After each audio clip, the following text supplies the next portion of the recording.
The Ford Fox Cotton Bowl pregame is sponsored by Allstate. Are you in good hands? Well, they're all ready to go in Arlington, so let's get it out to Cowboy Stadium and our crew calling all the action. Gus Johnson, Charles Davis, Julie Alexandria, and Petros Papadakis. Thank you very much, Aaron. Beautiful night outside here in Dallas, Texas, and we're ready for the 77th edition of the AT&T Cotton Bowl Classic, A&M and OU.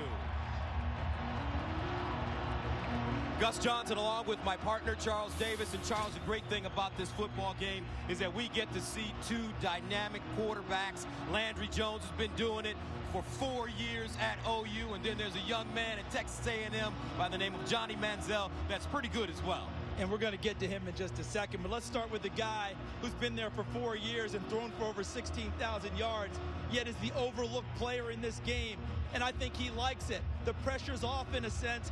He just has to go out and play his best game and finish up a solid college career.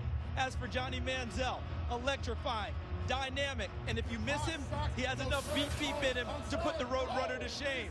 He's already taken down the #1 team in the country in Alabama. Tonight, he gets a shot at the Oklahoma Sooners.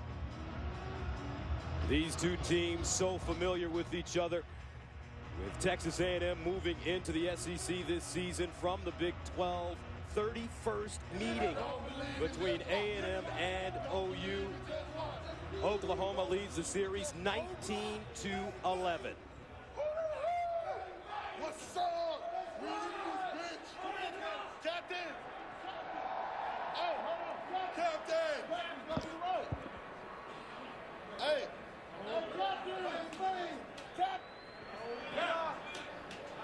A new era has begun in Aggie land. A new conference, new leadership, a new resolve. Tonight, Texas A&M looks to cement their position among college football's elite. It's a great day in Aggieland. This is an historic day. Are you ready for the SEC? Our roots run deep in Texas. We were the first university of our kind in this great state. At the core of every one of us is hard work and sacrifice. But a new era has begun in Aggieland. A new coach, a new conference. But our goal remains the same. To win. To win with honor, integrity, Discipline. With selfless service. They make up the code that all Aggies live by. our traditions are what define us. We play for the 12th man. Because we know we never stand alone.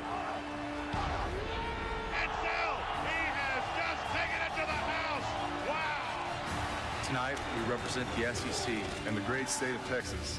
We are Texas A&M.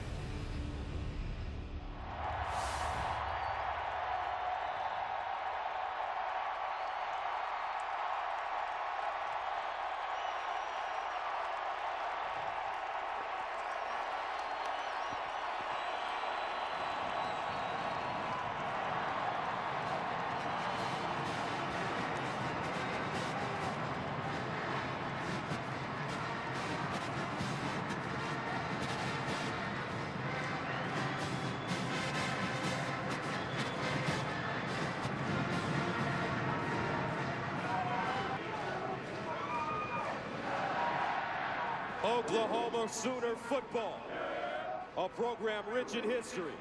These players and coaches walk in the footsteps of some of college football's legendary greats. With a win tonight, this year's Sooners team is poised to leave a proud legacy of its own.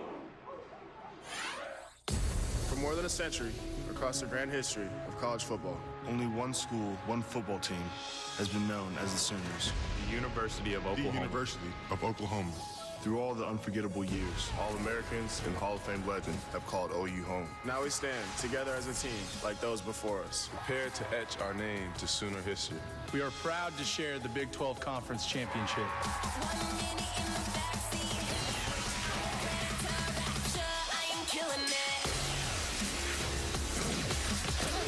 Tonight, brace shoulder to shoulder. We focus on one more trophy. And the glory of winning the Cotton Bowl Classic. Cotton Bowl Classic. For before the eyes of the nation. On our sport's biggest stage, deep in the heart of Texas. Only one team wears our name across its crimson chest. Yesterday, tonight, and forever. We are the Oklahoma Sooners.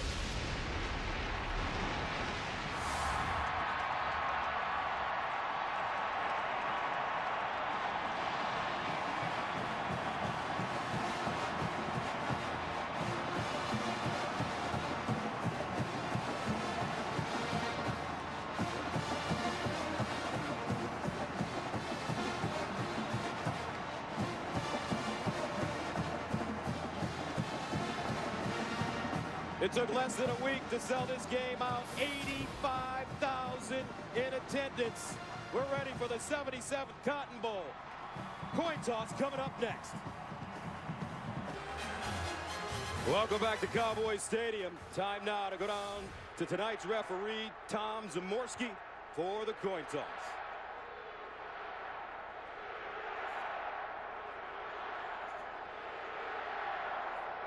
Gentlemen, congratulations on a great season. Welcome to the 77th AT&T Cotton Bowl.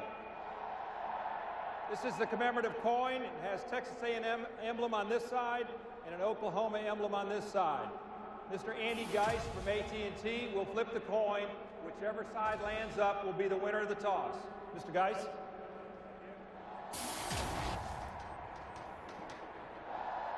Texas A&M, you've won the toss. You want to receive. Which way do you want to kick? All right, A&M, come around this way. Oklahoma. Texas A&M will receive at this end. Shake hands, guys. Have a great game. So coming up, Texas A&M will get the football. We'll get our first look at the Heisman winner, Johnny Manziel. Kickoff of the 77th AT&T Cotton Bowl Classic coming up right after this.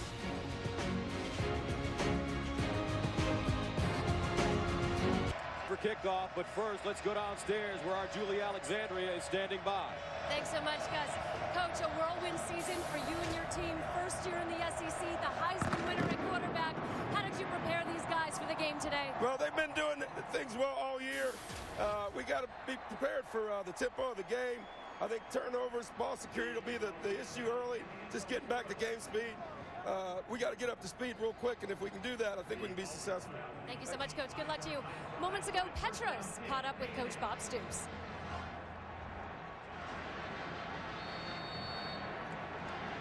All right, we'll get to Petros later. Meanwhile, John Manziel coming on the field.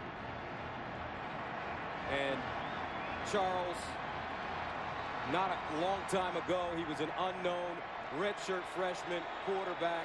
Now he's the Heisman Trophy winner and one of the most talked about players in America as he runs it on first down and gets to the 30. And right away, they got him back into game action. Remember, as the Heisman Trophy winner, consensus All-American, and so many other awards, he's been out there with a lot of banquet circuit, a lot of officials, a lot of media, but he didn't miss a whole lot of practice time. They want to just get him going early, and they did. Gain 5 on the first play. Here's Molina running left. And Molina slung to the ground. Good open field tackle by Gino Grissom. And right away, we get an early challenge here. Why? The #1 team in the nation at third down conversions is Texas A&M at 55%. Oklahoma's defense only gives up 41%. Key one right off the bat. Third down and 3 at the 32. Here's Manziel with time. Manziel all day.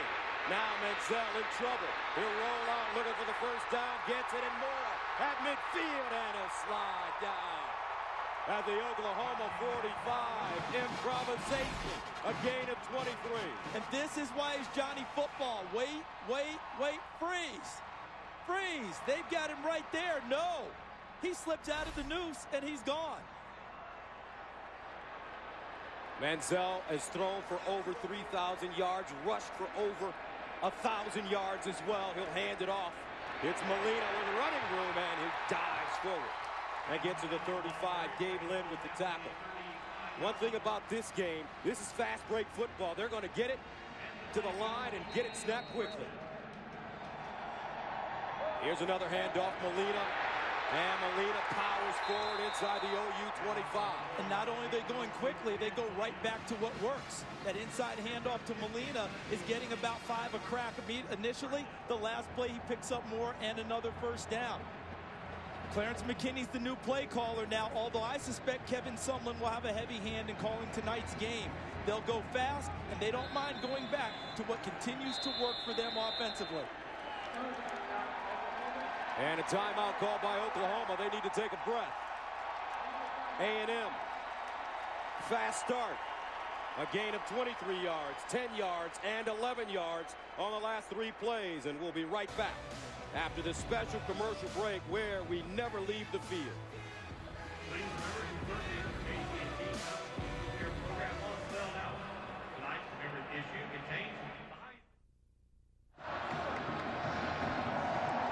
Opening drive for Texas A&M as they continue to march it down the field. And CD, these two teams are very familiar with each other.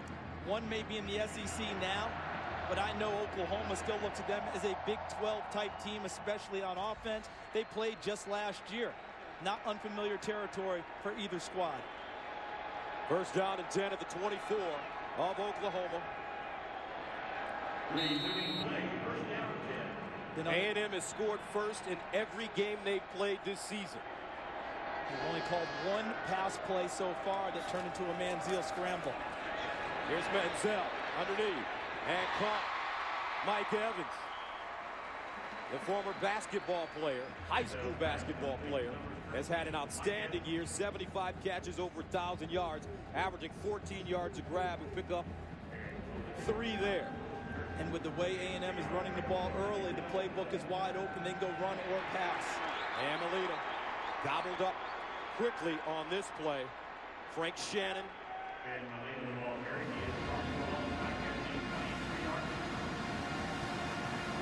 Stress tonight will be on the safeties of Oklahoma because of the run game with Texas A&M and the quarterback scrambles.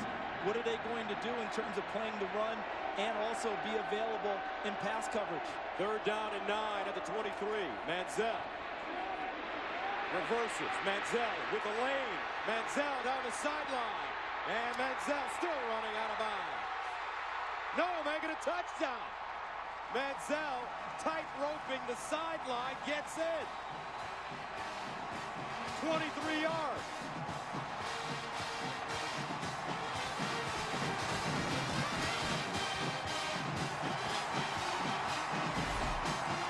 Here's the issue, is they're trying to contain him here and here, but he exits and reverses out. Now there's no one there. I know they'll probably take a look at this, but look at him. Down the sideline and dances into the end zone. They'll have to look and see how he did on the sideline. But Johnny Manziel, Johnny Football, may have become Johnny Houdini yet again. And if this stands, Texas A&M has now scored a touchdown on its opening drive in 10 games this year. Another look. I think this is going to hold up. I don't think that he got to the right part of the sideline, and he was able to skip and leap into the end zone. I think this play will stand as called, ruled a touchdown on the field. See, right there, that'd be the foot in question. It was clearly in. That's a touchdown.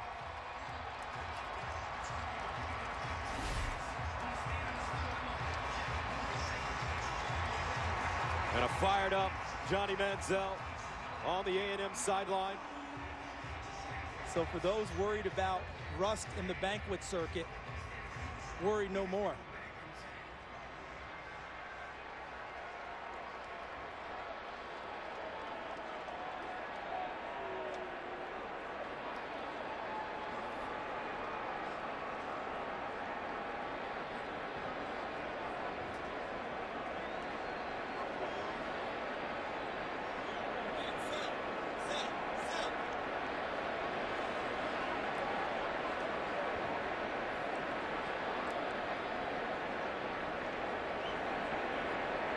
Coach Kevin Sumlin hoping that this stands in his first year. What a job, 10 wins. After further review, the ruling is on the field is confirmed. Touchdown.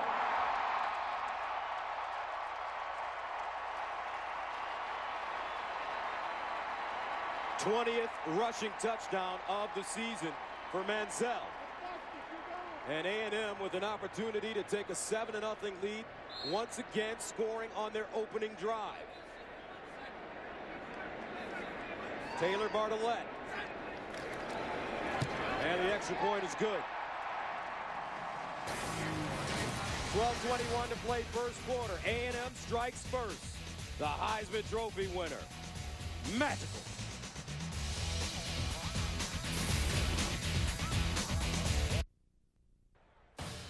AT&T is proud to bring you the Cotton Bowl Classic on Fox.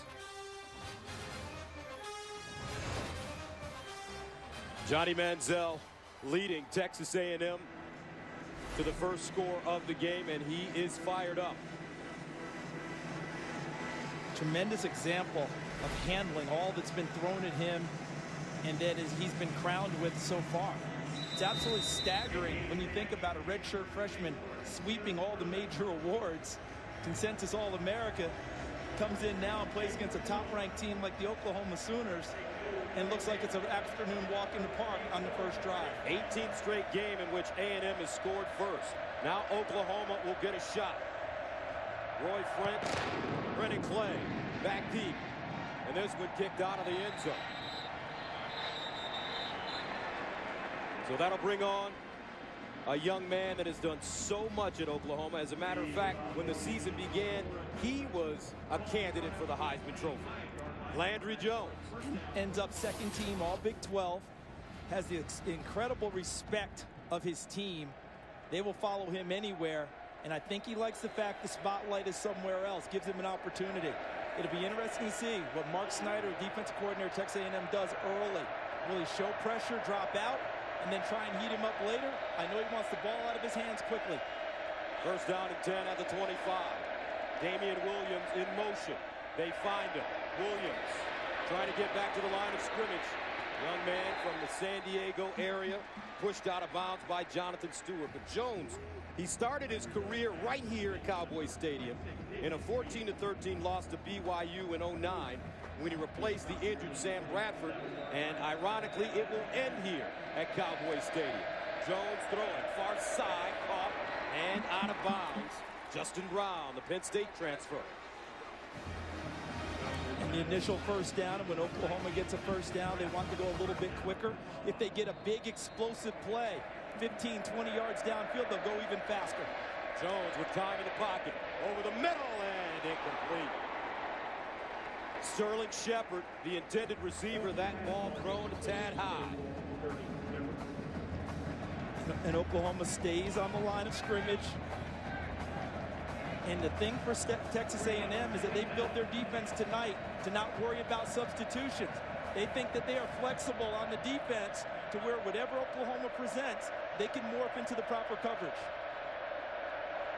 Second down and 10 at the 36.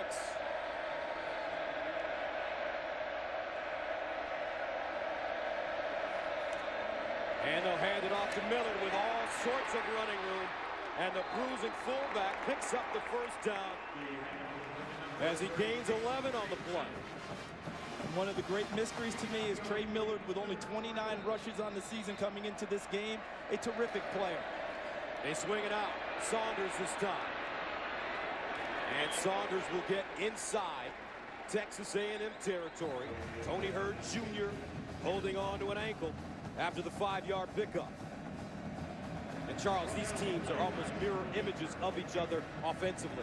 The only difference is what Johnny Manziel can do outside of the pocket and hurt you a lot more than Landry Jones can. Damian Williams running straight ahead. He picks up 1 yard. 3rd and 4. I expect A&M to bring pressure on this play. I think now we see them try to heat up Landry Jones. Mark Snyder, that's his MO. That's who he is. He does not like to sit back. He wants the ball out of his hands quicker. From the 47. Williams, the pistol back. Jones underneath and caught. Miller with the reception and a first down. And we've been waiting for Miller to really be worked into the system at Oklahoma. Has not made much sense to me. I think he's a terrific ball carrier, a tremendous receiver. His lack of touches is puzzling to me because when he touches the ball, he does damage, averaging over almost 6 yards a carry and over 11 yards per catch. Gain 6 there. First down and 10 at the 41. Opening drive for OU.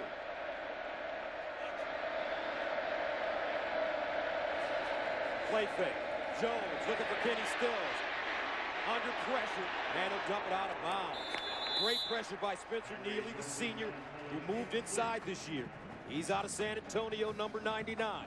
I know that was an incompletion, but that's part of the evolution of Landry Jones that we've seen this year. He wanted to work on being able to work with pressure in the pocket and getting out of the pocket. An incompletion, sure, but the proper play. Got out of the pocket, threw it away, didn't take a sack. Continues to get more elusive. A nice senior move by Landry Jones. Second and 10 at the 41. Jones, delayed handoff, flag on the play. Looks like DeMontre Moore may have jumped. What a season this man has had. 12 and a half sacks, 20 tackles for losses. Offsides, defense, number 94, 5-yard penalty, still second down. And he's an outside linebacker by trade. So here's Moore, who's moved to down defensive end this year. He's going to get the extra jump into the neutral zone too fast, flagged on it. But look for him to play all over. He used to play the joker position, a stand-up linebacker that moved around a lot. He followed Von Miller in that spot. Now as a down defensive end, they'll still move him around to try and find good matchups to rush the passer. Second down and 5 at the 36. Jones underneath, and Kenny Stills. First grab of the game, looks close to a first down as Dustin Harris brought him down. Every time we talk to that young man, there's a little sparkle, isn't there? Yes. Kenny Stills. I talked to him in pregame tonight, and I said, I remember something you told me a couple of years ago. I love big lights games. There's no bigger light tonight in college football than this game. Kenny Stills says he's ready for it. He's their leading receiver, 75 catches coming into this game for close to 900 yards. 10th play of the drive that started at the 25. First down and 10. Jones handing it off. Shepard around the corner. Spinning. And finally going down, Jonathan Stewart, the middle linebacker, with the tackle after a 6-yard gain. And that should have been stopped earlier. DeShazer Everett, one of the better secondary players for Texas A&M, maybe their best athlete, missed a tackle on the corner that allowed the pickup of the 6 yards. Now Brennan Clay checks in the backfield for OU with Miller. Landry Jones in the shotgun.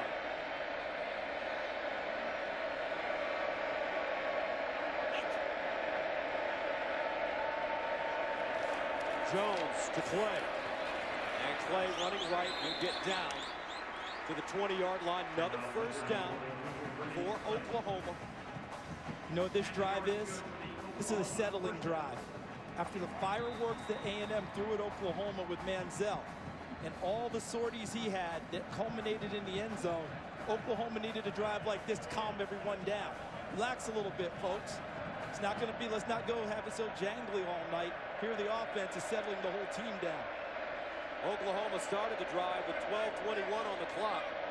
We're closing in on 8 minutes now. First down to the 20. Jones, near side, Stills. He'll bounce it outside, up the sideline, and Kenny Stills tiptoes out of bounds at the 5. And go back and pat Justin Brown, I believe, number 19 on the helmet and say thank you. Excuse me, that was 18, Jalen Saunders. Pat him on the helmet for the help he got on the corner with the block that allowed him access to the sideline. And expect to see the Belldozer, Blake Bell. In Oklahoma, if they can get this ball inside the 5-yard line. Saunders in the slot has had a terrific finish of the year with his last 3 games. First down and goal. Here's Williams. And Williams dropped at the 1. And it's a free play because of the jump, and I think they'll let the play stand because otherwise it's half the distance to the goal line instead of the extra yardage they get on the run. Offsides against the defense, number 10. The penalties decline. Second down. That's Sean Porter. See, you would have gotten less yardage even though you saved the down. Porter, top of your screen there, jumped. Free play. Williams takes advantage of it, gets it down tight. And here's your guy, Gus, the Belldozer. That's right, Blake Bell. 6'6", 254-pound quarterback. At some point tonight, they will throw the ball out of this formation, something they don't do often. Bell runs it, and Bell trying to push forward and can't get there. First contact made by Howard Matthews, and Sean Porter eventually brought him down. A&M will play a nickel defense most of the night, but against the Belldozer, they'll go heavy and go with their base defense. If Oklahoma has designs on throwing it, this is the third down. I think they come right back and go Belldozer again and try and follow Miller, 33, and Rutkowski, 48.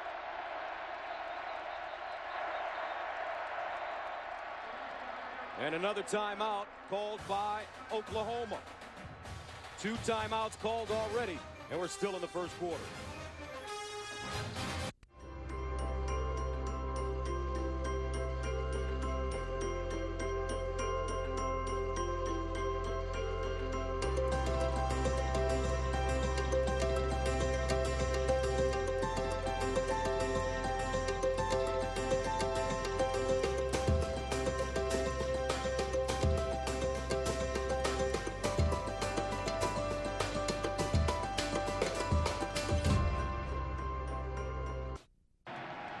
A&M up 7-zip, but Oklahoma threatening. Referee Tom Zamorski pointed the wrong way. Actually, Texas A&M called that last time out. They had 12 men on the field. So that brings up a third down and goal at the 1. Blake Bell remains in the game. Millard standing right next to him. And this feels like 4-down territory. Jaden Bird, who'd been a linebacker, comes in as an extra fullback. Here's Bell. He wants to throw it. Does he? Bell? Incomplete. And you said it, partner. They throw out of this formation. Wrinkles come into bowl game preparation when you have a month. Texas A&M had planned for it, and I was surprised they went there because usually the throwdown is second down. This felt like 4-down territory. Bob Stoops wants to be physical. If they keep Belldozer out here this time, it's not a throwdown. It's a rundown with the big fella following the beef. 4th down and goal at the 1. Oklahoma going for it.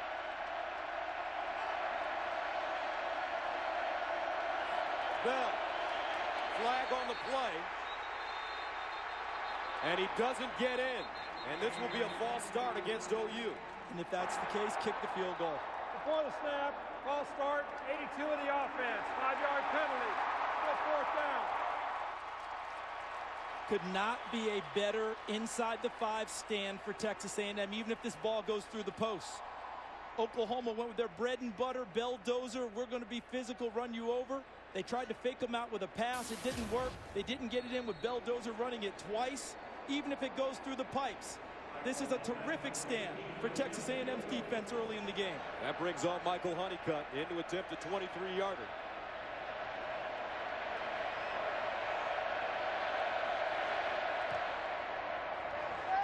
And good. Oklahoma on the board. However, Bob Stoops' team settles for 3. Stopped on the 1.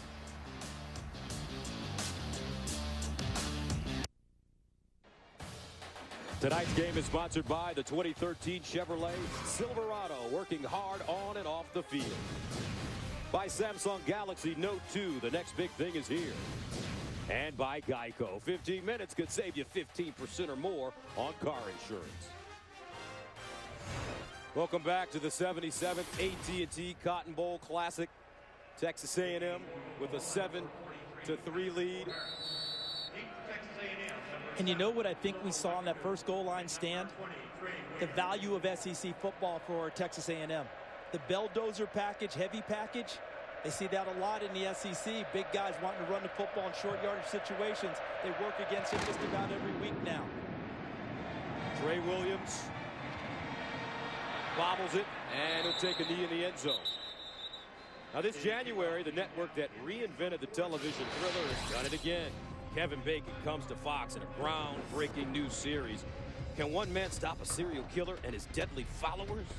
The Following premieres Monday, January 21st on Fox. Well, if it's Kevin Bacon, Kevin Bacon. He can do it. Let me tell you something. He can be a bad man when he wants to be. And they're going to need him on that one. And speaking of bad men, the tempo and pace that A&M opened this game with, Oklahoma's got to find a way to settle in and get up to speed with them. First down and 10 from the 25. Manziel out of the gun. Manziel all day to throw the football. Swope is there, incomplete. Johnny Manziel put a little too much hot sauce on that football. And Oklahoma defense coordinator Mike Stoops drew up man-free coverage. Everyone locked up man with a free safety in the middle to go over the top. But because he had so much time, Swope was able to make not just a second move, but a third move, and was wide open, and Manziel just missed it. Second down and 10.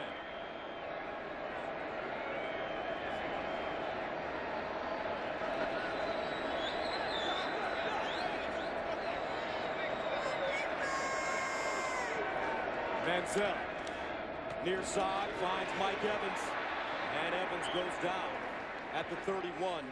Aaron Colvin hanging on to make the tackle. Most teams, when they play Texas A&M, like to play zone. Why? It keeps everyone's eyes back towards the quarterback and Johnny Manziel. But early tonight, a lot of man-to-man and man-free coverage by Oklahoma, with defensive backs running with their backs to Manziel chasing receivers. Third down and 4 at the 31. Manziel over the middle. Caught this time, Swope. A big first down as he gets to the 47. That's a 16-yard gain, and the Aggies will get to the line of scrimmage quickly. Tony Jefferson with the tackle. And those are the types of throws that Manziel is deadly on. Deeper balls is where he struggles, less than 40% way down the field. But intermediate, he'll cut you to shreds at over 70%. Swope, beautiful catch. And he'll get inside Oklahoma territory. Gabe Lynn there to usher him out of bounds. And notice how much success he's having early, Gus, working to the perimeter, throwing the football. Not a super tall guy in the pocket as Manziel. The rest of it will come in time. But right now, I think he's more comfortable looking to the outer edges where the throwing lanes are clearer for him. Second down and 3.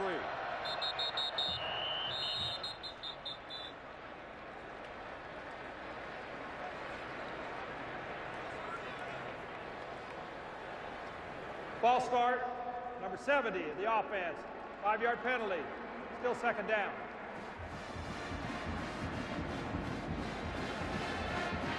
That's Cedric O'Brahe, offensive guard, who next year, if Luke Jokel decides that he wants to go on and move on to the NFL, he could easily move out and play left tackle. It's actually what he was groomed for when he got to A&M, but he's so talented, they had to find a place for him to play early. So they'll move it back, 2nd and 8. Manziel up the sideline. Incomplete. Kenrick McNeil, the intended receiver, he did have a step on Julian Wilson. Wilson working with him and keeping the arm on him. He's actually pretty fortunate because that arm inside stayed on Kenrick McNeil. So in a sense, he got away with one, able to ride McNeil down the sideline and keep contact and get an incompletion out of it. So that brings up 3rd down and 8. A&M is #1 in FBS in converting third downs. 55%. They're 3 of 3 tonight. Here's Johnny Manziel. Improvising. Tosses it. Caught by Molina, but he won't pick up the first down. DeMontre Hurst with the open field tackle. Take a look. They actually went to a spy defense this time. Tony Jefferson. Everyone else is man-to-man with a blitz. See Jefferson trying to mirror Manziel? He's the spy on him. Manziel didn't have the room to go. Hits it to Molina, and a good tackle by Hurst to present the first down and force the first punt of the night by A&M. Oklahoma gets off the field, not giving up any points. So Ryan Epperson comes in to punt. He's standing at the 41. Jalen Saunders back deep. There's a Darren Bennett end-over-end kick. And a beautiful one at that. Downed at the 6. A 39-yard punt.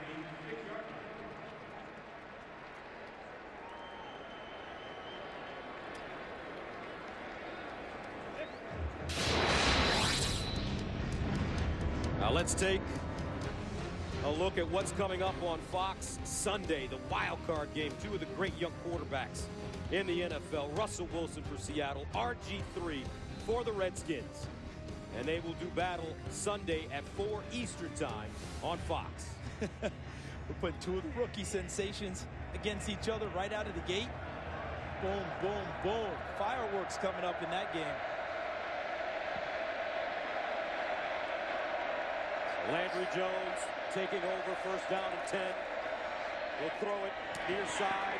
Kenny Stills, great reception as he's driven down by Dustin Harris. Could not have been a better thrown football. I mean, that was perfect rhythm. Ball's out of his hand. Perfect spot for Kenny Stills. Andrew Jones off to a great start.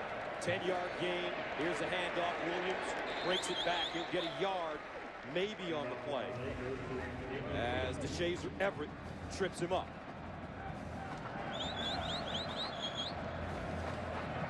Looked like he had slipped in the backfield a little bit or at the line of scrimmage and gone down to a knee and kept matriculating the ball up the field to gain a little bit extra. No one caught him, and maybe it was just my eyes deceiving me. 2nd and 9.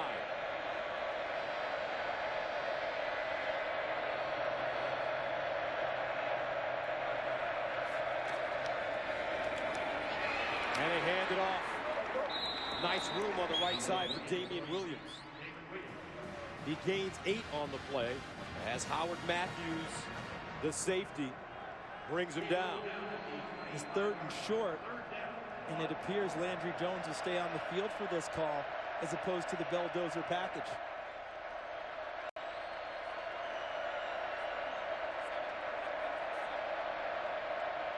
Would not be surprised to see him actually throw for it here instead of running it inside, even out of this tight formation. Williams alone setback. Miller in motion. Play fake. Jones underneath and a first down. Jalen Saunders. Dustin Harris there defensively for A&M.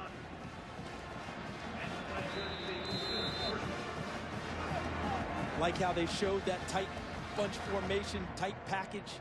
Here we come with the run. Millard in motion. Look out, guys. Fake it, throw, pick up the first down. Josh Heupel trying to mix and match a little bit and break a few tendencies after what A&M has scouted for the last month. Jones 8 of 10, 59 yards to start from the 31. A&M showing blitz. Here they come. Oklahoma picks it up, and Jones throws a strike to guess who? Kenny Stills.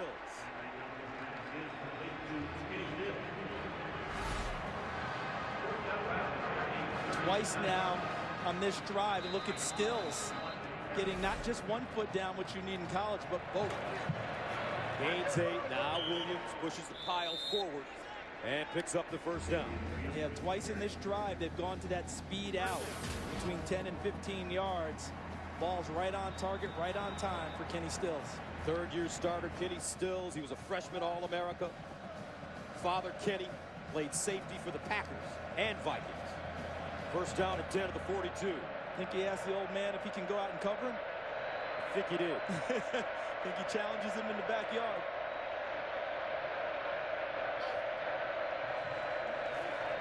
Jones underneath, and very nice open field tackle by Tony Hurd.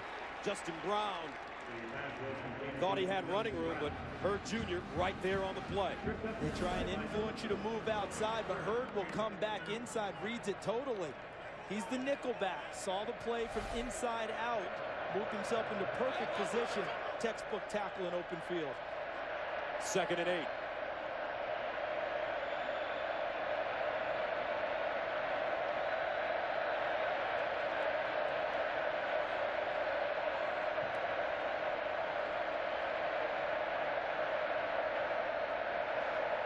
Jones. Quick strike underneath. He has his receiver. Beautiful job as Neal makes the catch, the freshman from St. Louis, and picks up 13. And how about the leap players make from the end of the season to the bowl game, especially if you have a month of practices. Deron Neal, as we see Oklahoma 23 plays to Texas A&M's 14. Deron Neal, that's his 5th catch of the season. I'll bet that extra bowl work has really helped his confidence and helped him really have an understanding of the offense. But Landry Jones is starting to warm up, folks. 7 completions in a row. This is their 2nd offensive drive. 1st down and 10 now. And you know, we really haven't seen yet, and this is a nice spot on the field, push the Texas A&M secondary a little bit deeper so you can continue to throw the underneath stuff. They haven't taken a strike downfield yet. Kenny Stills, a receiver at the bottom of your screen. Here's the delayed handoff to Damian Williams. Spencer Neely with the tackle. And that may take us to the end of the 1st quarter. And what a quarter it's been. Fast pace, fast break, college football. Exactly what we expected to see, especially from A&M. And how about Oklahoma starting to settle in now? Somewhere Chip Kelly is watching this game and smiling, enjoying it in a big old easy chair. 7-3.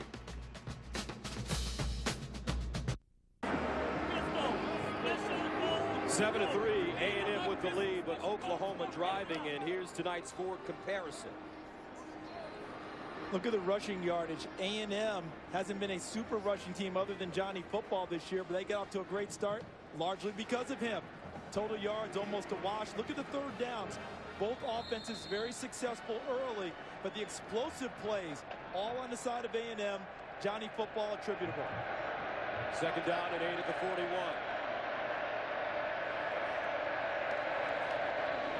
Quick strike, Justin Brown breaks the tackle, gets up the sideline, and he's close to a 1st down. And I like the way, even though Oklahoma is a fast-paced offense, it seems like they have different gears for this fast-paced offense. Different tempos, different speeds. During the break, we talked with Petros Papadakis, who's on our sideline, and that was what we discussed. What are they doing with the pace? And this pace is helping slow down Texas A&M's offense and the fast pace of Johnny Football. And here comes the bulldozer again on 3rd and short. I'd like to see him hit it right away and not hesitate so much when he gets the snap because of the knifing defense of A&M.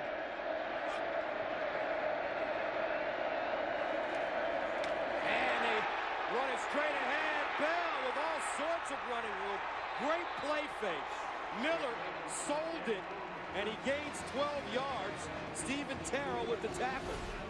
Sold it. Sold, sold, sold. How beautiful was that? 1st down. They pitch it, play. And they get to the line of scrimmage so quickly, you can't get a replay in both these teams. And you like how fast they went again by leaving Blake Bell in the game to run the next play as opposed to changing up after the 1st down and killing a little momentum. Nicely coached by Josh Heupel, the offensive coordinator, and his offensive staff. Keep it going, then after the 1st play, you get Landry Jones back in. A lot of huffing and puffing now from the Texas A&M defense. 2nd and 5 at the 18. Miller, the motion man. Landry Jones turns, finds his receiver, Saunders. And Saunders inside the 15. Dustin Harris stops it.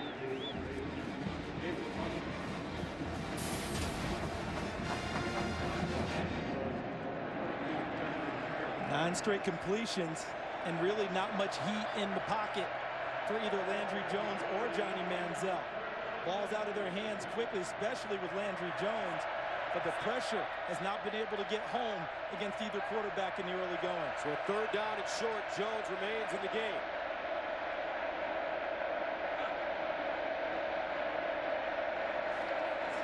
Jones to the sideline. Beautiful strike to Kenny Stills and a 1st down. Kenny Stills with his 5th catch. He came into this game 3 catches away from becoming the 4th player in Oklahoma history with 200 career catches, and he has it. And he and Landry Jones have that bench route down pat, that speed out. That ball's gone before Kenny Stills is making and finishing his cut, and it's right on target. So a 1st down and goal at the A&M 8-yard line.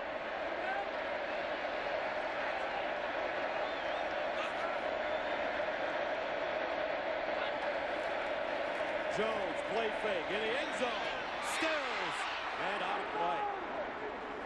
Shazer Everett standing right there for A&M.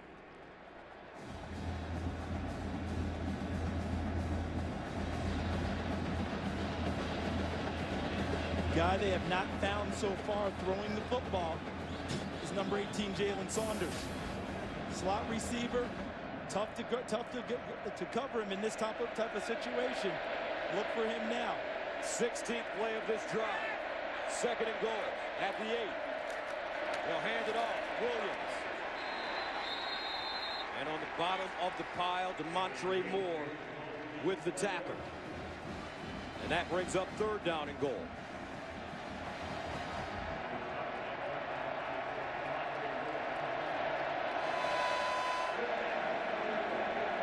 A&M bending but not breaking, holding Oklahoma to 3 on their first drive.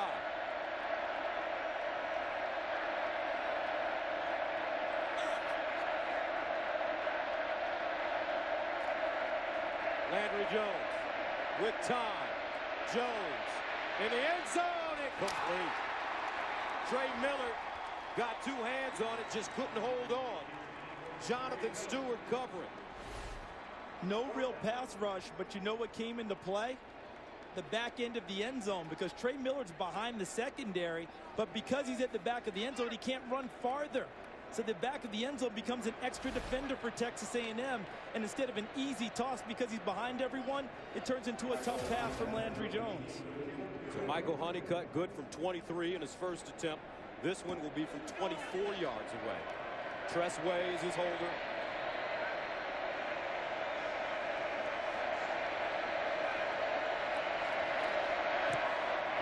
And he nails it. 18-play drive, but Kevin Sumlin will take it. Oklahoma settles for 3 once again.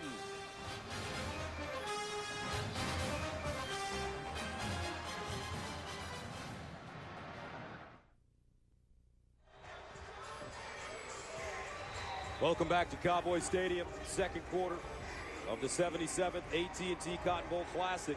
Texas A&M with a 7-6 lead. Johnny Manziel getting the Aggies on the board with a 23-yard scramble for a touchdown. Landry Jones has led Oklahoma to 2 field goals on 2 extremely long drives. One a 16-play drive, the other an 18-play drive.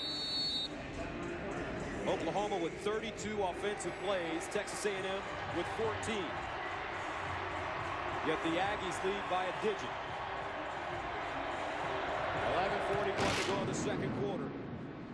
Trey Williams will get a shot from the goal line. And Williams continues to run forward and finally brought down at around the 13. Javon Harris with the tackle as Manziel prepares to come onto the field. One of the great stories surrounding this game, the relationship between Kevin Sumlin and Bob Stoops. Kevin Sumlin coached for Bob Stoops for 5 years, first as a tight ends coach and special teams coordinator, later became co-offensive coordinator, and has been around championship teams before going off to being the head coach of the University of Houston. They're still very close, knew each other as assistants when they recruited against each other, and very good symbiotic relationship, bouncing ideas off of each other in the coaching ranks. 1st down and 10 at the 14. Play fake. Manziel fires underneath, and Mike Evans. Great reception, picks up 9. Aaron Colvin there defensively. Just wait until Mike Evans actually learns how to play wide receiver. Played basketball most of his high school career.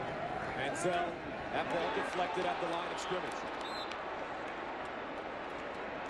Looks like Julian Wilson got a hand on it. As you take a look at the time of possession, the most glaring stat thus far. And Texas A&M does not care about time of possession. They care about drives and points. Oklahoma loves time of possession. Why? Because number 2 is on the field now. When Oklahoma has the ball, he's over on the sidelines. 3rd down and 1 for Manziel and company. They'll hand it to Williams. And Looks like he picks up the first down.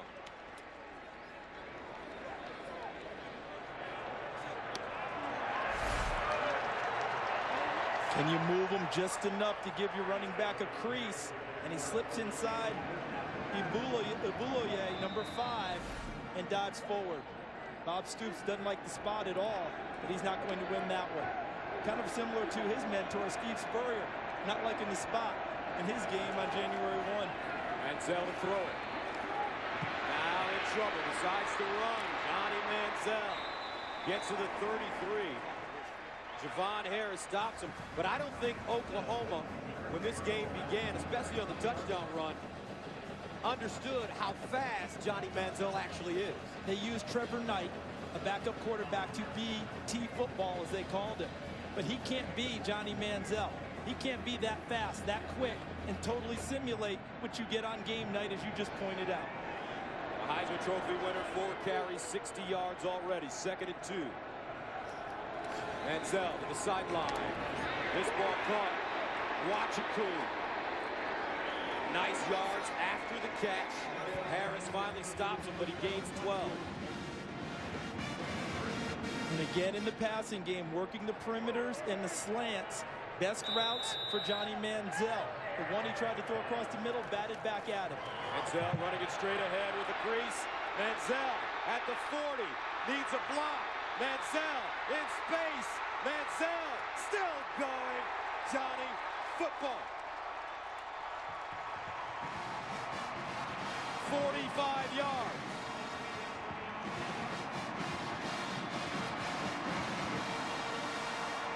And they keep the pressure on you because they immediately get up on the line of scrimmage ready to play.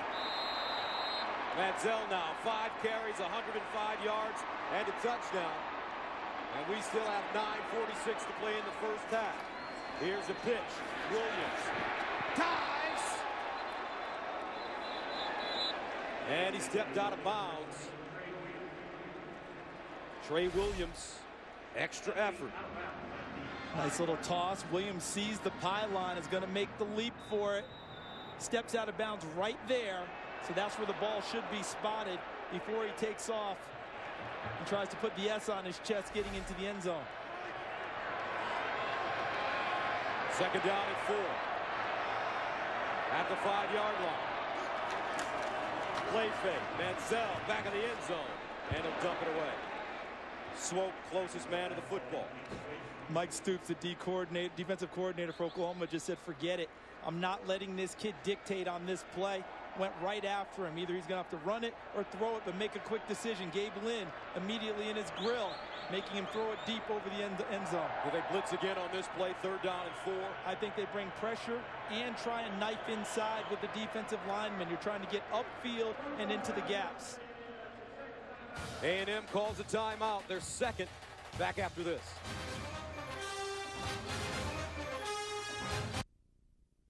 The AT&T Cotton Bowl Classic on Fox is sponsored by the new 2013 Ford F-150 with EcoBoost. 7-6, Texas A&M. However, a big 3rd down and 4 coming up for the Aggies at the Oklahoma 5-yard line. How about Johnny Manziel with these scrambles? But don't be mistaken, his offensive line gives him enough time initially, and then they help him stretch out a play by actually getting a 2nd and 3rd block that helps open up gaps for the scrambles of Johnny Manziel. Everyone thinks he scrambles because he doesn't have time. Oh, he has plenty of time, and then they help him extend it. 3rd down and 4 at the 5.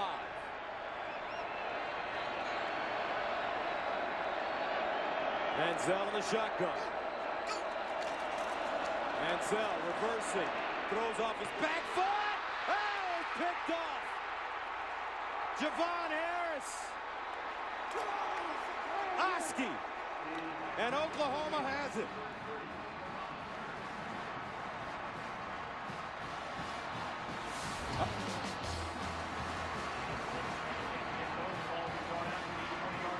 Malcolm Kennedy bobbles a football, and they're jumping up and down on the Oklahoma sideline.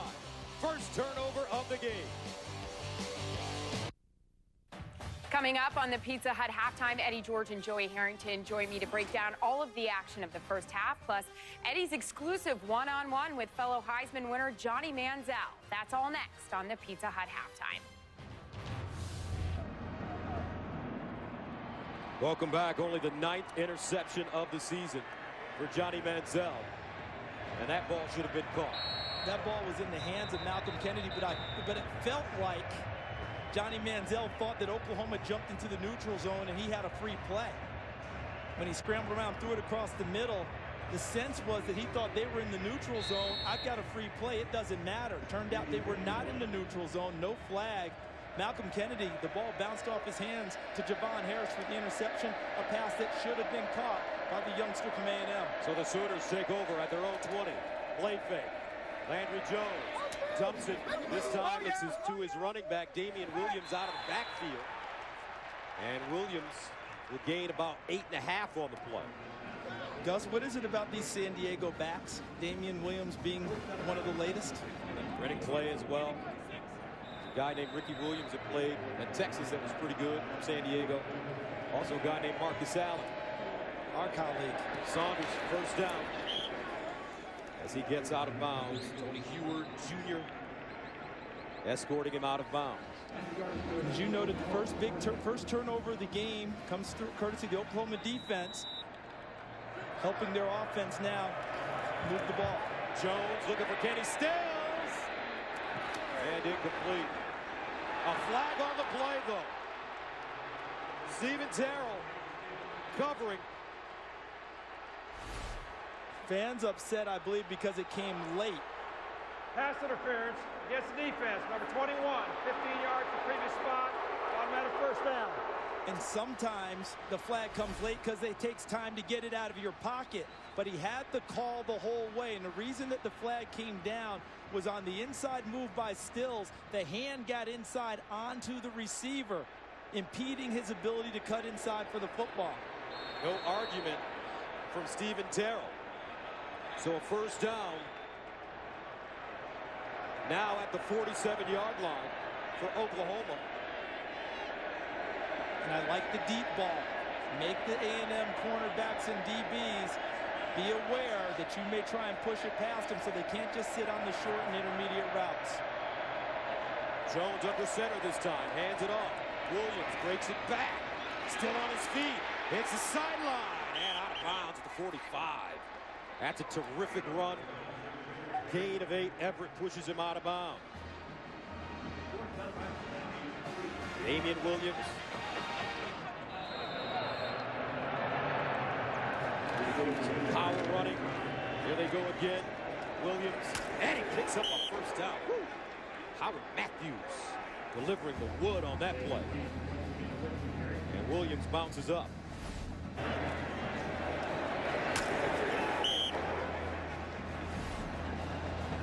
That's called bringing the wood right there. And Damian Williams was up to the task. Man on man, meeting at the sideline. First down at the Texas A&M 41. A&M defense has been on the field a lot in the first half. Will that pay dividends for Oklahoma as this game moves into the second half? And a timeout call by OU. Lane Johnson couldn't hear the call, the left tackle. 7:58 to play. 7-6. What's better, doing 2 things at once or just one? Two. You sure? I am absolutely positive. 2 times is awesome. The thing I can do is wave my head and wave. That's amazing. I've never seen anything like that. Look, I can do it. Hold on, I'm watching this. I'm getting dizzy. It's not complicated. Doing 2 things at once is better. And only AT&T's network lets you talk and surf on your iPhone 5. The AT&T Cotton Bowl Classic on Fox is sponsored by AT&T. By the Nikon One, a different kind of Nikon. And by Pizza Hut. Make it great. 7-6, A&M here at the Cotton Bowl.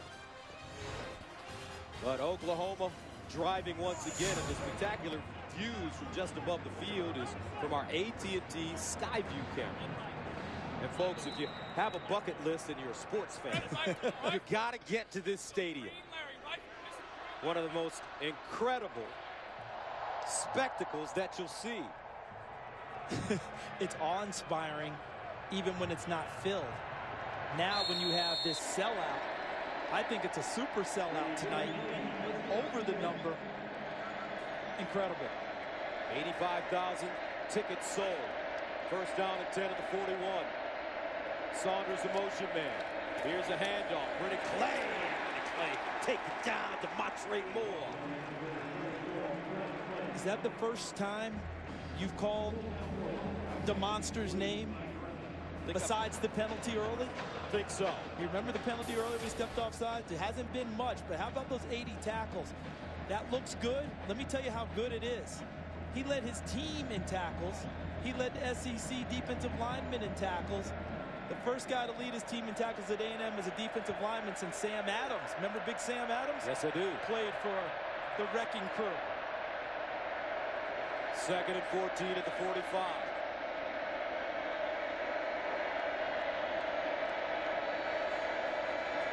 Andrew Jones steps up in the pocket, delivers, and it's intercepted. Dustin Harris with the convoy. Harris breaks it back. Harris finally goes down inside OU territory. A 23-yard return. So we have our second turnover of the ball game. A&M's defense matches Oklahoma's turnover for turnover, takeaway for takeaway. So let's take a look. This is Tony Herb, the nickelback. Here's the linebacker. Let's see where Harris comes from. I think the corner position to your left.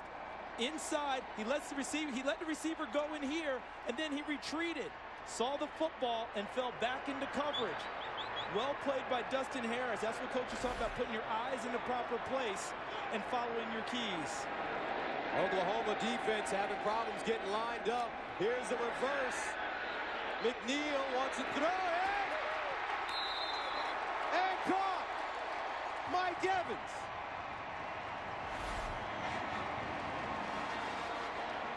Evans' 39-inch vertical leap comes right into play as he goes up and snatches the football for a huge gain downfield.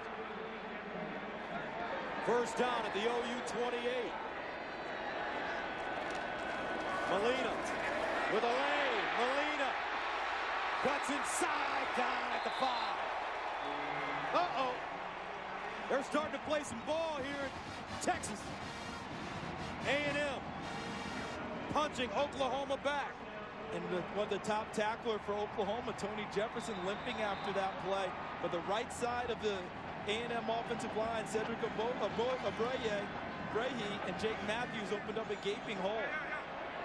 Jefferson has been nursing a high ankle sprain. First down and goal at the 5. Manziel rolling. Manziel, touchdown.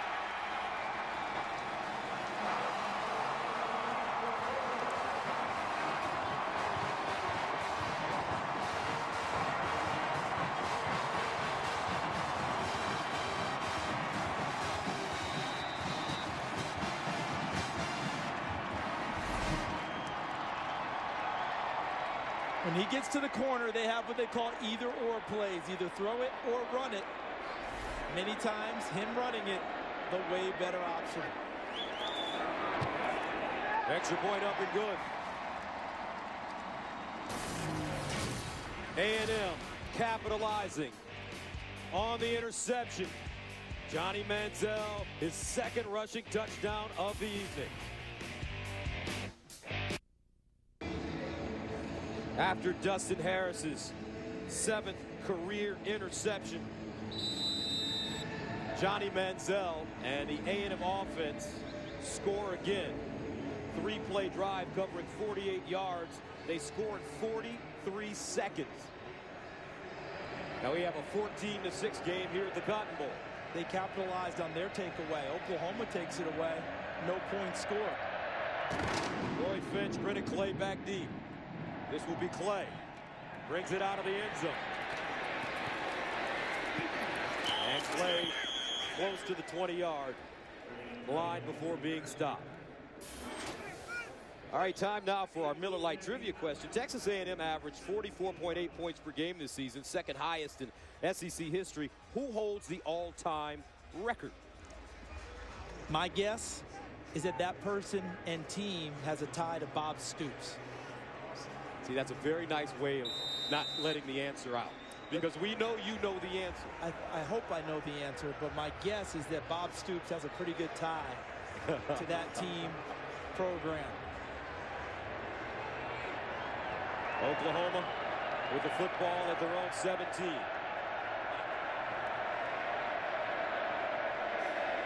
Landry Jones to the sideline. Long throw. Damian Williams makes the catch. Dives forward. Hurd Jr. with the tackle.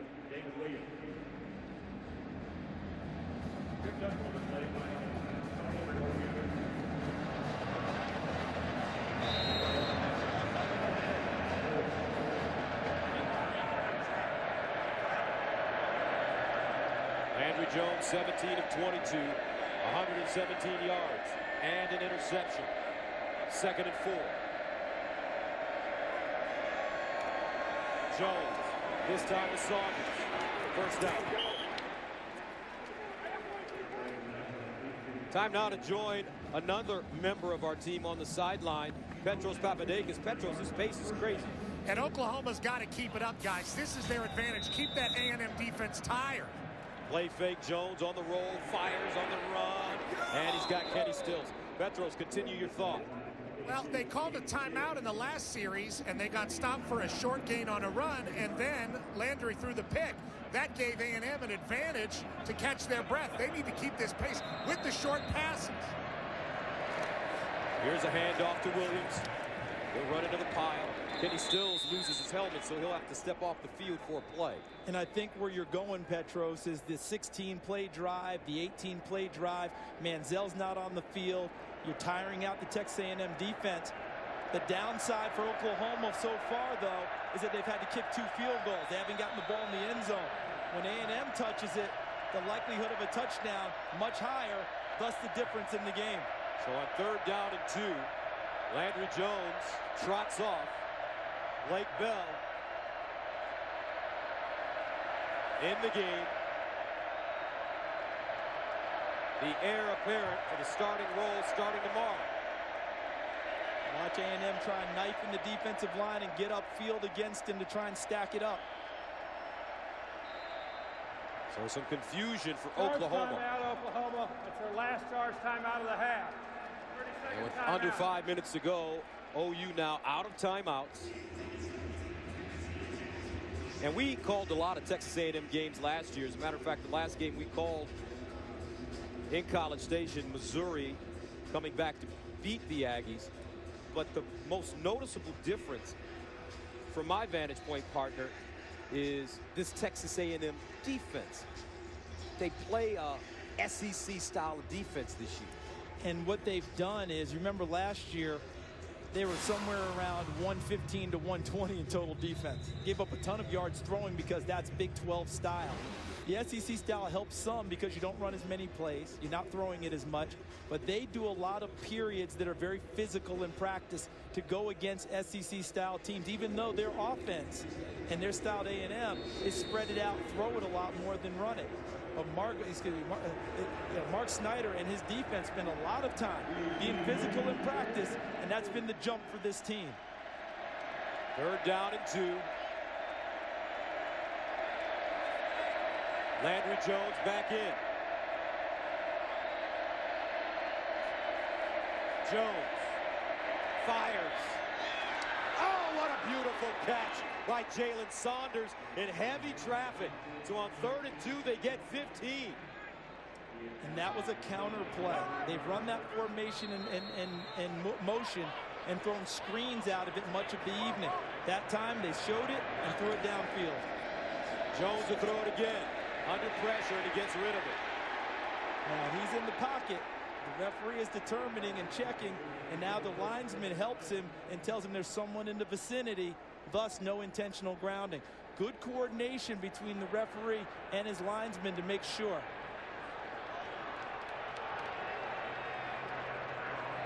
holding 29 of the defense against an eligible player. 10-yard penalty, first down. And that's DeShazer Everett.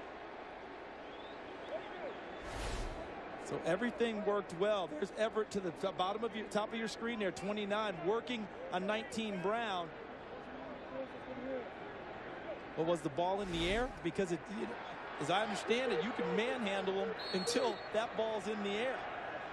Maybe the ball was in the air with Landry Jones, and that's what they were determining as he had his hands on him as the ball was being released. That's the only thing I can go with. Because it sure looked like good coverage and him just knocking him downfield. First down at the A&M 38 for Oklahoma. Play in motion. Jones. All day. Winds up. Jump ball. Incomplete. Kenny Stills, the intended receiver. Dustin Harris. Terrific defense. As he breaks it up. He had a team high 10 breakups coming into this game. And the fans are upset. The first push came from Kenny Stills in the back of Dustin Harris. They end up with a no call, but that's part of the evolution of the game we've seen where quarterbacks will throw it up against tight coverage because they trust their receivers. Kenny Stills gained a little bit of an advantage. He was not flagged for. Second down and 10. Jones handing it off. Clay making people miss. Gavin Stansberry finally brings him down. And when we look at the explosion plays of Texas A&M, 5 of them of more than 20 yards, 7 points off of the 1 turnover. Oklahoma wearing A&M's defense out with 45 offensive plays, but only 2 field goals, haven't gotten into the end zone. So a big third down and 9 at the 37.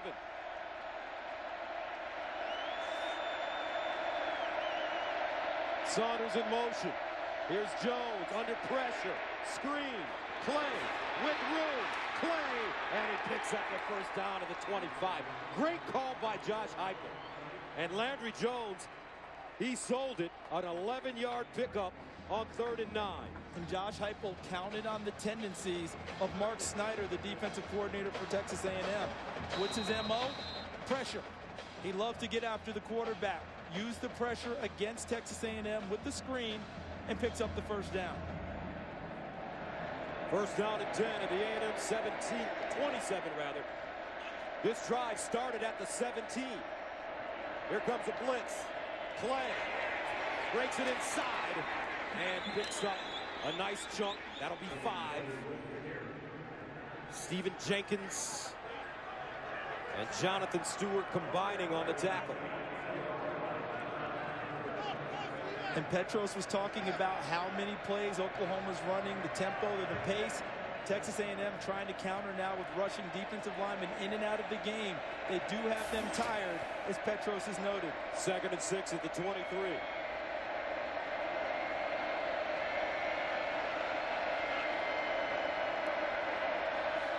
Landry Jones. He finds his receiver, Shepard. And Shepard out of bounds inside the 10. Sterling Shepard, impressive freshman from Oklahoma City. DeShazer Everett with a saving tackle. Shepard, a legacy at Oklahoma. His father, Derek, also wore number 3 here at Oklahoma. Recently passed away, was in the coaching profession. He wears his dad's number. And Tony Hurd jumped the wrong side of that pass, taking a gamble, and paid for it. But can Oklahoma pay it off with a touchdown? They've settled for 2 field goals. First down and goal at the 8. Jones in the corner. Incomplete. Kenny Stills. Would have been a tough catch, but it's one he normally would have hauled in. And he says, my bad, and I agree with him. All right, because they work on this back shoulder fade pass. And they do this all the time. That's not him putting his body in a spot it hasn't been in before. That's a very well-thrown football. 2nd down and goal of the 8.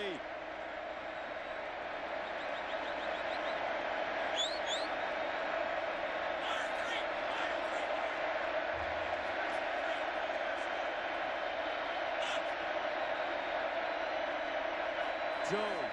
This time he hands it off to Clay, and Clay will get close to the 5. Montre Moore, Jonathan Mathis defensively for A&M.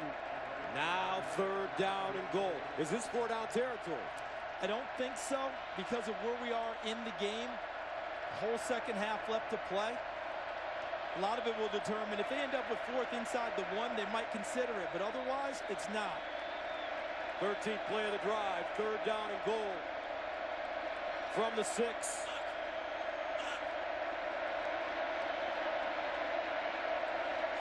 Jones scrambling.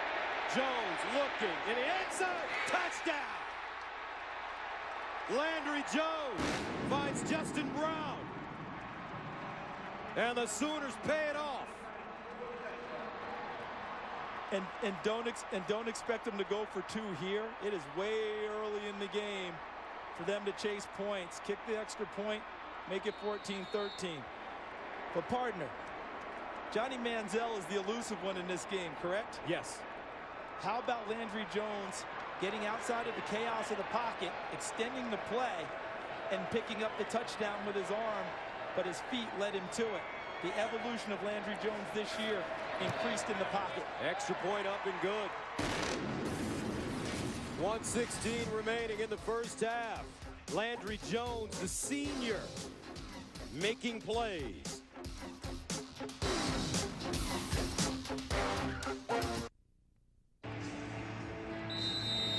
Landry Jones, 23 of 30, 175 yards. A touchdown now, along with an interception. And OU pulls to within 1 with 1:16 remaining. Now Cotton Bowl record 23 completions in the first half. Trey Williams brings it out of the end zone. Williams, a flag thrown as he crosses the 20.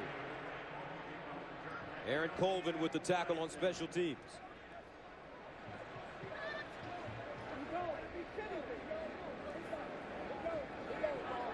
During the return, holding number 36, the receiving team. 10 yards to spot the foul. 1st down. That's Donnie Baggs. So let's pay off our trivia question. Texas A&M averaged 44.8 points per game this season, 2nd highest in SEC history. Who holds the all-time mark? The old ball coach and the Florida Gators. And you know who his defensive coordinator was on that team. That's right. One Bob Stoops, now head coach here at Oklahoma. you know what Steve Spurrier's advice was all the time? Will you just give me the ball back, please? 1st down and 10 at the 11th. Manziel drops it off, looking for Mike Evans, and incomplete. And how about the trust they're showing in Johnny Manziel here in this situation? About a little more than a minute to go, backed up in your own territory, throwing the football here. Ball pops up, you have a turnover, that's a tough play, but they trust the youngster who won the Heisman Trophy. Second and 10. Manziel swings it out. Smoke. And he's pushed out of bounds close to the 20. Clock stops, 57 seconds. And now Mike Stoops has a decision to make, Gus. 3rd down here. Do you play them for the run to try and get the 1st down and keep the clock moving and maybe bring an extra guy? Or do you just go ahead and play static and not make a mistake on the back end? Manziel handing it off. No, play fake. Manziel running the football. He fooled me on that play, gets to the 30. You and I are not the first fooled by Johnny Manziel and just think he's a freshman. There'd be a lot of people fooled by that young man. Flag on the play, though, on the far side at the 18. Illegal formation against the offense. 5 men in the backfield. 5 yards from the previous spot. Still repeat the down. So in some of your formations, people have to remember who's on the line of scrimmage, who's off. If you're a receiver, they had too many people off the line of scrimmage, thus the penalty. So instead of 3rd and 1, it'll be 3rd and 6.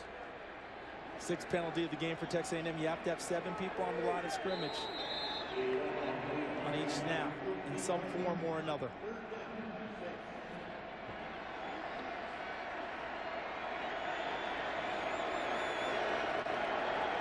I'd be aware of quarterback draw here with Manziel. Fires to the front side, Swope with it with a first down, and he is knocked out of bounds by Javon Harris. Looks like he picked it up, though. Javon Harris delivering a lick. But a first down for the Aggies. At the 21. Ryan Swope, their slot receiver, number 25 in white, has been relatively quiet in the first half. Missed a big opportunity with him on a double-triple move early in the game. He's their all-time leader in receptions with 244 coming into this game. 79 yards away from becoming their career yardage leader as well. Coming into this game, he's got 4 catches for 38 yards. Manziel, quarterback draw, bottled up. Now hits the sideline, and he'll get on the bounce. I need to talk to him and Kevin Sumlin. About what? Because we said quarterback draw one play ago. Can we get in sync here? Can you help us out a little bit, Coach? Manziel, though, already over 100 yards in the first half. Record for a quarterback in the Cotton Bowl for the first half. 2nd and 6. They'll throw it. Sideline. And incomplete. No flag on the play. Swope, the intended receiver. At first blush, Oklahoma may be fortunate. Julian Wilson on the coverage, getting the Swope, who goes off the field now. Did he get their account early? That's what the A&M fans are saying, is Swope. Look at the play. Ball. A case could be made that he's into the legs of Ryan Swope before the ball gets there, but it is a bang-bang play. That's tough for the official on the spot.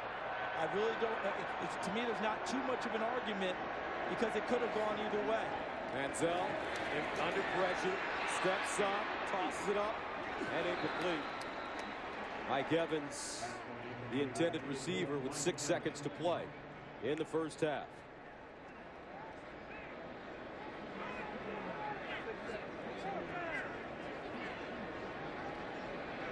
So on 4th down, Manziel coming off the field, talking to his coach. Swope still on the sideline, being checked out by the trainers from Texas A&M. Now they help him up.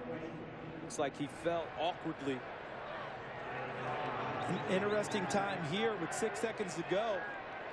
You might think about going for the block here if you're Oklahoma. Epperson sends it away. Good hang time and fair caught at the 37. And that's the end of the first half, but a big first half for Johnny Manziel, 188 yards in total offense and 2 touchdowns. Let's go to Aaron in L.A. Gus, thanks so much. Coming up on the Pizza Hut halftime, we'll break down the first half of this tight matchup in Arlington. Can the Sooners come from behind, or will Johnny Manziel keep his Heisman magic going? Plus, our own Heisman Trophy winner, Eddie George, sat down with Johnny Football himself for the exclusive one-on-one. That's all coming up on the Pizza Hut halftime. Manchester United, West Ham. It's do or die in the FA Cup. Live tomorrow on Fox. Welcome to the Pizza Hut halftime. Pizza Hut, make it great. And here's your Heisman Trophy winner, Johnny Manziel, getting things started early with this 23-yard trot to the end zone. The Aggies lead the Sooners by 1 at the half. Hey, everybody, Aaron Andrews alongside Eddie George, Joey Harrington. No Heisman hangover at all for Johnny Manziel with those 2 touchdown runs here in the first half. Absolutely. You know, after settling for some field goals, Oklahoma finally finding the end zone in this. But prior to that, what was Texas A&M's defense doing to contain them? Mark Snyder, the defensive coordinator for Texas A&M, did a beautiful job of slowing down the tempo for Oklahoma. I mean, he embraces that bend but don't break mentality. He brings that same SEC tenacity to what they were doing and held them to 2 field goals, and then we saw them score the touchdown at the end. But you have to wonder, moving forward in the second half, this Texas A&M defense has already run 51 plays in the first half. I'm curious to see how they'll hold up in the second half if they can endure that many more plays. Yeah, and the key for Oklahoma's defense is to contain Johnny Manziel, which not so fast. Yeah, how do you do exactly. That? But there's one very specific thing you have to do. As a defensive end, you're taught to get upfield, get to the quarterback. Down here on the bottom, you see Chuka and Dule do it right. Stay on the outside. But Geno Grissom comes inside of left tackle Luke Joeckel. You cannot give Johnny Manziel the edge. Even if you can't get to the outside to get to the quarterback, stay in your position. Do not spin back inside because now you're allowing Manziel to bail out, to get on the edge, and that's when he gets so dangerous. It's a tough thing for a DN to learn and to do correctly, but stay in your lane. Or you could get your wide receiver to tip the ball in the end zone to the defender and then make it have the interception. You know, Mike Stoops said before the game, he will run you ragged. This guy can compromise, he can improvise any way, and he's doing that right here. Coming up, we've got an exclusive one-on-one interview between our Heisman Trophy winner, Eddie George, and this year's winner, Johnny Manziel, when the Pizza Hut halftime returns.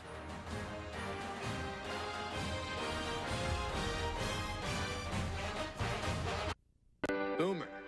Sooner. Boomer. Sooner. The University of Oklahoma is home to a world-class French Impressionist art collection. OU is #1 in the nation in the number of National Merit Scholars enrolled at a public university. In fact, OU is a top public university for academic excellence and affordability for students. The University of Oklahoma. The young men playing college football today probably aren't worried about prostate cancer. But millions of men are unaware that they're living with this disease. Our brothers, our sons, our uncles. Prostate cancer is one of the fastest growing diseases in America. My dad was diagnosed with prostate cancer, but because of early detection, my best friend is now healthy and thankfully cancer-free. Please join Fox Sports and the Prostate Cancer Foundation to help accelerate the world's most promising research. Welcome back to the Pizza Hut halftime. Pizza Hut, make it great. All right, well, let's check out Pizza Hut's greatest plays of the bowl season. Eddie, I know why you like this line, and not just because it was a great play. Ooh, but that's just a nasty hit, Aaron. That's what you call a snot knocker, because it knocks the snot out. Spit flying, and of course against Michigan as well. I didn't even notice that. But that's how you play the game. But my play of the bowl season is this one here. Dylan Thompson finds Bruce Ellington for the 32-yard touchdown to win the game. We'll see it again. Great concentration on the ball, beating that team up north for the win. And here's Joey's greatest play of the bowl season. Put him on the clock. Ready? Go. In high school, DeAnthony Thomas ran a 10.3500. I think he ran it here. Watch him. Watch him. Break the tape. Break the tape. That was at the goal line. Wow. So good. Gotta love it. 10-2. Gotta love it. 10-2. Well, you can tell us who you thought had to make a great play this bowl season at foxsports.com/Pizza Hut College. Pizza Hut, make it great.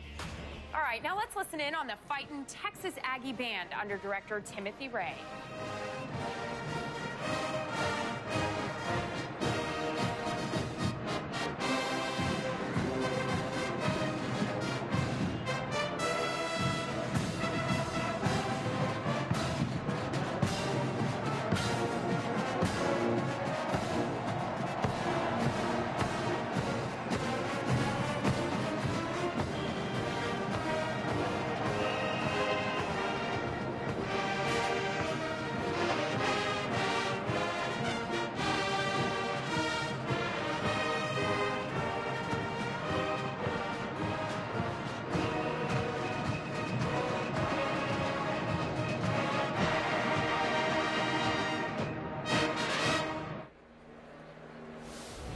Welcome back inside, everyone. Aaron Andrews, Eddie George, Joey Harrington.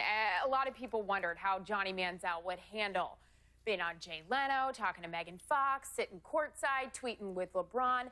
No hangover, like we mentioned. No Heisman hangover whatsoever. You actually went down to Texas A&M, sat down with him. You're not surprised with how well he's dealing with all this. I mean, he's cool, calm, collected, energetic kid. After spending time with him, I saw this fun, energetic guy who just turned 20. But what really impressed me was how confident he really is. Manziel mania. Johnny football made history. Underdogs. Dream season. So composed. An icon, Johnny freaking Heisman. You can't get enough of this guy. The winner of the Heisman Trophy is Johnny Manziel. This is a moment that I've dreamed about since I've been a kid. Talk to me, man. Your life has totally changed. Suddenly going from just Johnny Manziel to Johnny Football, the household name. I mean, my grandmother even knows about it. It's been fun. I've taken it all in stride, going to Jay Leno and Letterman and doing some of that stuff. You might only get to do this once, so you might as well enjoy it. The pressure now is huge because the expectations are for you to go out and have Heisman performances. How do you handle that pressure? I don't know if it's too much pressure. I'm so blessed and so lucky to be able to come out here and play this game. And that's what it is, it's a game. People get so caught up in all this other thing, but really, just been lucky to come out and play every Saturday. You have come from a very competitive spirit. Where does that come from? It comes from my parents. My parents are very competitive people. I think that's just how they were raised. Whenever my sister got old enough, it kind of became my dad and my sister versus me and my mom, and that's just always how our family's been. And then luckily for me, it kind of translates to the football field. I mean, you're quite the athlete as well. You play shortstop, but you're also quite the dunker, right? I'm a 360 guy. What? No, you can't. I have to bust it out. How tall are you, man? I'm 6 foot. You're 6 I'm foot? 72 inches tall. 72 inches tall, and you got a 360. Probably wish I was a little taller. A little bit, just a little bit. A couple inches, I'll be good. I'm not even asking for the Cam Newton, the 6'6". I'm not asking for that. Just give me a couple. But it seems like you're doing well without it. I'm fine. When your playing days are done, what will people say about you? I want people to know that when I'm out on the field, that I'm never going to stop fighting. I'm never going to quit. And I play with my heart on my sleeve. I play with a lot of emotion. If people say one thing, I want to say that kid fights harder than anybody else out on the field. Let's say, hypothetically, say you have another successful year, but there's a tight race for the Heisman. Now, you have a vote now. Will you vote for yourself? I don't think I can vote for myself. I don't think I can do it. Are you serious? Sure. You know you don't have to tell anybody. Sure. Wow. Well, you're a better man than me. Well, welcome to the fraternity. Appreciate it. I appreciate you, man. Good luck. Got some big hands, too. Johnny Manziel says he's not going to stop fighting, and he didn't in the first half. He set the record for most rushing yards by a quarterback ever in the Cotton Bowl, 113 yards. Let's talk second half now. What does Texas A&M need to key in on here in the second half? Offensively, just continue to do what they've been doing. Johnny Manziel has been fantastic. And I don't think that Oklahoma has the personnel up front to contain him all night. I think he's still going to make plays. Well, the defensive side of the ball for A&M, can they hold up with this pace, the amount of plays that they're seeing in the second half? I think they can put the nail in the coffin. They've really surprised me in how they're going toe-to-toe and taking the fight to Oklahoma. Yeah, I don't know that I wouldn't necessarily agree with that. I wouldn't say that they're taking the fight out of Oklahoma. Missed opportunities when the Texas A&M wide receiver went a little bit T-Rex arms and tipped the ball up. They got an interception, didn't turn it into points. Finally, Oklahoma at the end of the half, after 2 huge drives, 16-play drives, and only getting field goals, finally punched the ball in the end zone for a touchdown. As my little guy Jack would say, 3.5 years old, he'd say, "Daddy, now they're cooking with gas," all right? Oklahoma finally got things going. They're going to be rolling in the second half. We'll see. I'd like to actually see Jack on this set. Maybe he'd add some insight. All right, we've got a lot more to come as we get you ready for the second half of the AT&T Cotton Bowl Classic between Texas A&M and Oklahoma when the Pizza Hut halftime returns.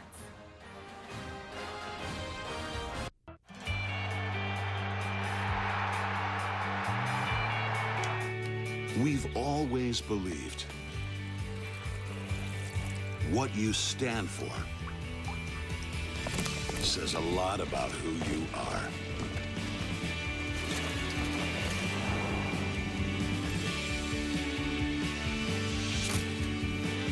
We are Texas A&M University, home of the 12th man.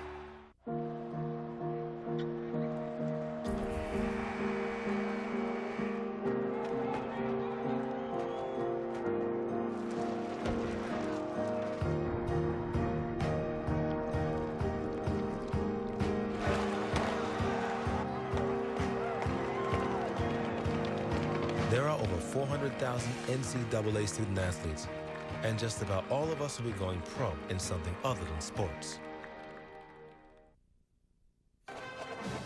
And we welcome you back to the Pizza Hut halftime. Let's go out to Cowboy Stadium and listen to the Pride of Oklahoma marching band under the direction of Brian Britt.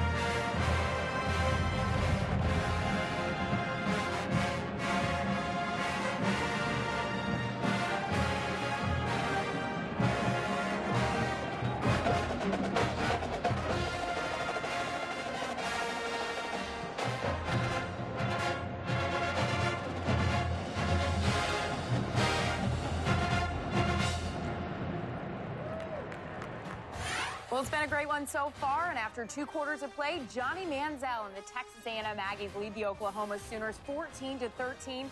The second half of the 77th annual AT&T Cotton Bowl from Arlington, Texas is coming up next. The NFC Wild Card, Sunday on Fox. How can you stop when it's everything you dreamed and it's so far left to run? How can you quit when it's all you've ever wanted and you don't know what's to come? You try so hard, it's what you play this game for, and this could be all you ever worried for. And welcome back to the AT&T Cotton Bowl Classic. That was Time Fly's new song, Worth It, to start the third quarter here in Arlington. 14-13, A&M leading Oklahoma. Gus Johnson along with Charles Davis. CD, did you expect more scoring in the first half? Well, with the way things went for Oklahoma down the stretch this year, where people were putting up more points, remember the West Virginia game? The answer is yes with Johnny Manziel, but I thought that Mike Stoops and his defense did an excellent job in the first half containing them, even though they gave up 2 touchdowns. Got off the field a couple times and a turnover. They'll take 14. Johnny Manziel did a terrific job rushing the football in the first half. 7 runs, 113 yards. His vision is incredible. How about the balance on the sideline? Look at him. He makes so many people miss that I'm often struck by the thought that many defenses think that they are a man away from tackling him, when in fact they're a man away from missing him. Way more times. That's what we're seeing with Johnny Manziel. As we take a look at the Pizza Hut first half statistics. Offensive plays, I think the 51 for Oklahoma could serve them well down the stretch if fatigue becomes a factor for A&M's defense. But the explosive plays, 5 20-yard plays, huge for Texas A&M. That's how they like to play. All right, let's check in with Julie Alexandria downstairs. Hey, Gus. I just talked to Coach Sumlin. And Charles, to your point that you made earlier about the A&M D getting worn down by OU, well, he said, we're not concerned. We'll be fine. We're leading the game. And then when I asked him what his biggest concern really was, he looked at me deadpan and said, you don't want to know. Just like that. Actually, we do.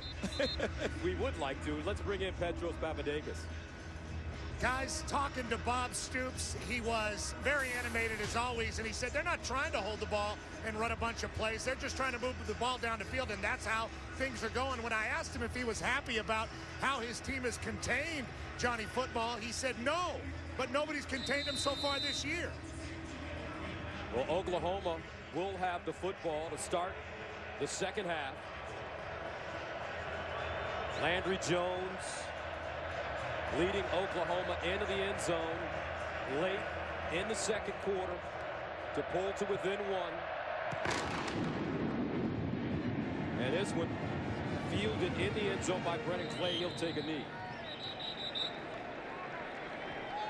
So Jones and the Sooners, no problem moving the football aside from the 1 interception, but they did stall when they got into the red zone, having to settle for 3 points twice. But the touchdown right before the half, getting 6, was monstrous for Oklahoma, because now they didn't go into the locker room with doubts in their mind. 3 field goals. Can we match points with Johnny Football?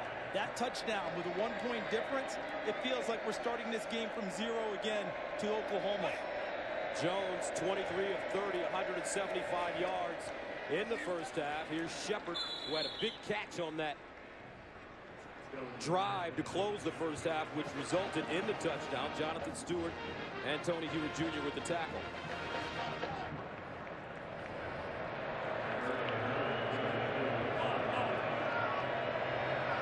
Damian Williams in the backfield. Gain of 8 on the play. 2nd down and 2. Here's a handoff. Williams, and he is roughed up and taken down. Stephen Jenkins grabbed him first. Lonzo Williams, number 83, was there also, who started tonight. A true freshman who's starting, and look at the cards over there. See all this? That is all formations, play calls, all that in there. You have to know which card to read, and they designate it usually per quarter so that people can't steal their signs. 3rd down and 4 at the 31. They're 7 of 9 on 3rd down conversions. Landry Jones to the sideline. I don't think he got enough. Damian Williams out of the backfield with the grab. And that should lead to a punt. Good observation, partner. On the sideline, you saw him try and stretch it out, but his feet were already out of bounds, and the official was all over the call, and it's too far to think about going for it here. Although in bowl games, what do you think about all the time? Wrinkles, trick plays. You've got to always be prepared. Everyone's had a month. They get bored. They start putting extra things in. So Oklahoma 3 and out on their opening drive of the second half. Dustin Harris back deep. First punt of the game for Tress Way at OU. Nice job by Tress Way as the ball dies at the 10-yard line. A 58-yard punt. So Johnny Manziel, 9 of 17, 75 yards in the first half. 7 carries, though, for 113 yards and 2 rushing touchdowns. And I understood what Bob Stoops told Petros Papadakis at halftime. He's not happy about how they contain him. You know why? Because Bob Stoops is a defensive guy at heart. Anytime you give up a yard, it hurts him. That's not fun for him. He's a defensive guy. His brother Mike's a defensive guy. Their brother Mark, who was at Florida State as defense coordinator, now the new head coach at Kentucky, has them excited about something that's not a basketball right now. Who knew? First down, Manziel on the keeper. And Manziel with all sorts of running room as he gets knocked out of bounds at close to the 23-yard line by Tony Jefferson.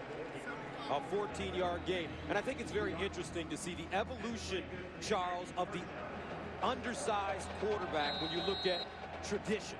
No longer can you dismiss them and say they can't play in the game, that they can't play at the higher levels. Now you're taking those talents and utilizing them. Manziel floats one up. Wachiku!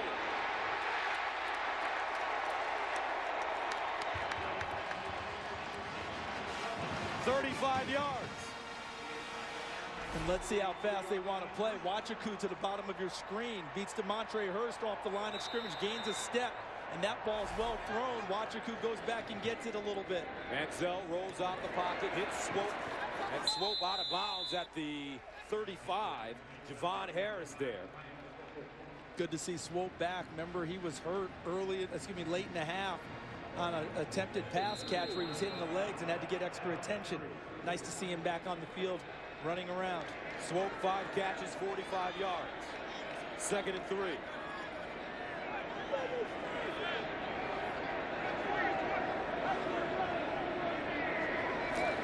Manziel. Near side. Swope again. When we watched Johnny Manziel practice the other day, if he threw the ball 70 times, it hit the ground maybe 3 times. Perfectly thrown ball again. And let's go back to the start of the game. Where does he like to throw it? Perimeter. Better sight lines, better vision. Deadly on those type of routes. First down and 10. Manziel bouncing it out. He'll take it himself. And out of bounds close to the first down mark.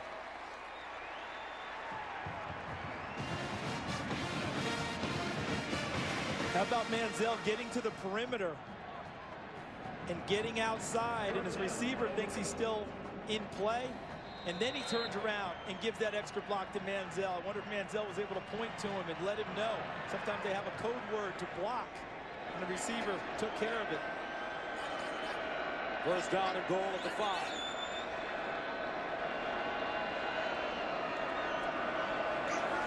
Here's the option. Manziel breaks it back. He's got the corner. Or does he?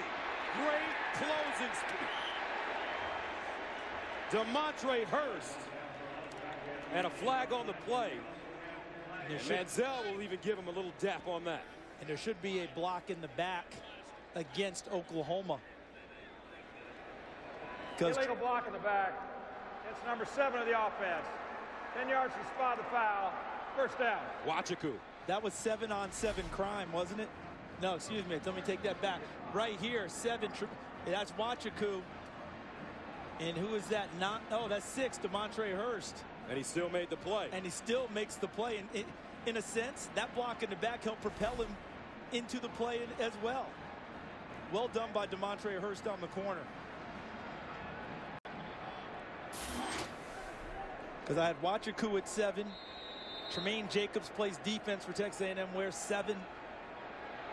No double number rant for me. Oh, yeah, I guess I just did it, didn't I? Well, you're allowed a few mulligans when you do college football. A lot of double numbers. First down and goal now at the 16. Manziel. Backside. Makes 2 people miss. Oh, he's shifty, folks. And he submarines to the 6. A 9-yard gain. What a frustrating run for these 2 men. Look at that. 2 of the better defensive coordinators in college football. And I will say history. And their players are frustrated too. 2 excellent shots, well defended, proper call, and Johnny Football beats it anyway. Second and goal at the 7.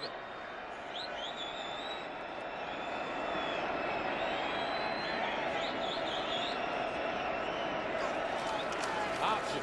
Molina. Touchdown.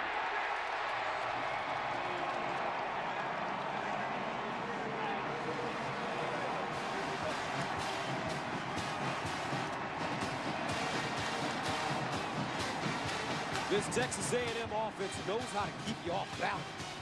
And now they put Oklahoma in a position, Gus, where now they're thinking anytime they come up empty on an offensive possession, which Oklahoma did on the first possession of this drive, you're thinking in the back of your mind, I may be giving up 6 on the other end. That's what they do to you with the pressure they put on you offensively. Extra point up and good. 10:26 to play in the 3rd quarter. A&M takes over, scores on their first drive of the 2nd half to take a 21-13 lead over OU.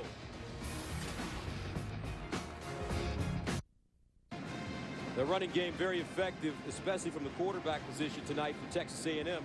They have 203 yards rushing.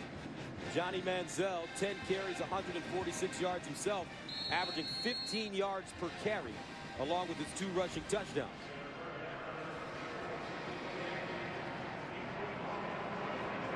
So after going 3 and out on their first drive in the 2nd half, Oklahoma gives up a touchdown, and now they'll get the football back, down 21-13.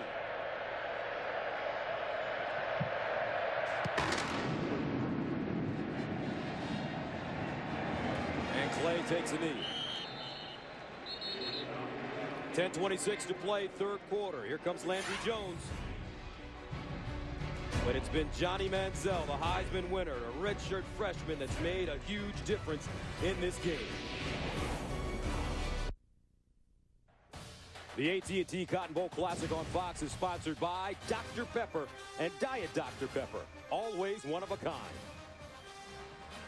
21-13, Texas A&M leading Oklahoma here at the Cotton Bowl. And the spectacular views from just above the field are brought to you by our AT&T Skyview camera. OU with it at the 25.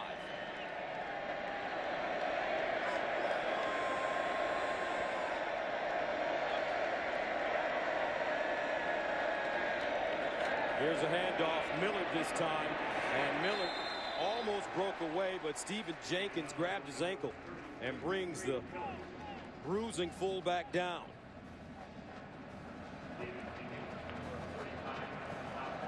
A 2-yard pickup. 2nd and 8. And this is a very important drive for the Sooners, would you think? I really believe that they've got to start thinking to themselves, empty possessions. You worry about how many extra points you give up, because right now, Johnny Football is much more of a threat to put 6s on the board than 3s.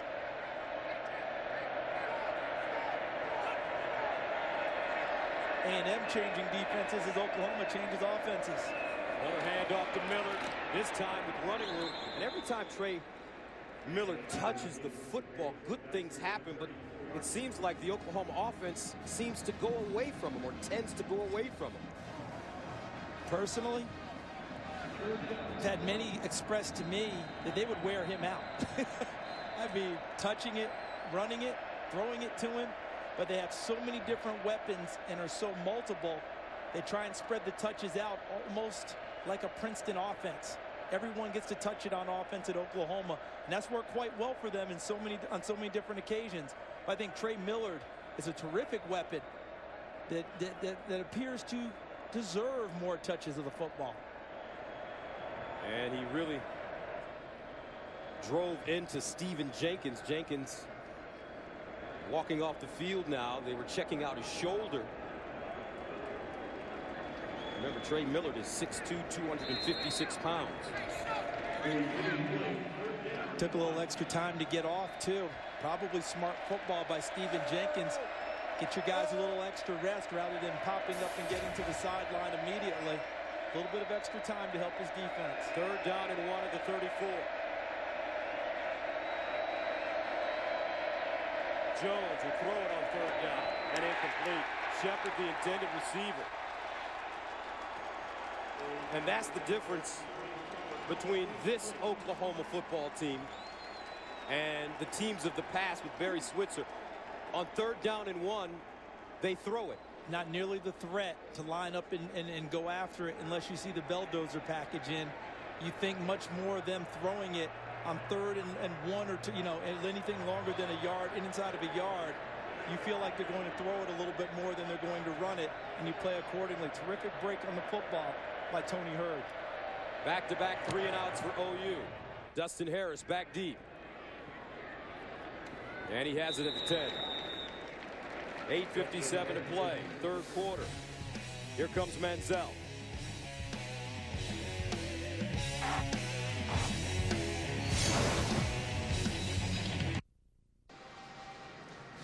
All right, let's take a look at the Nissan Heisman recap. Johnny Manziel was the first freshman to win the Heisman Trophy, and along the way, he set an SEC record for total yards in the season.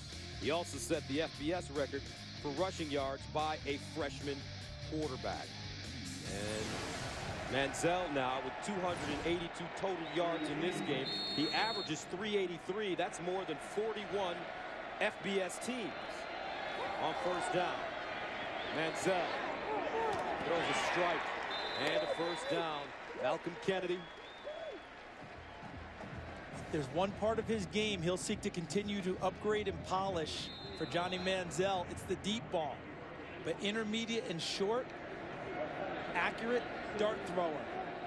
Finds his lanes, especially to the perimeters, getting outside of the tackle-to-tackle box, and puts it on his receivers quite well.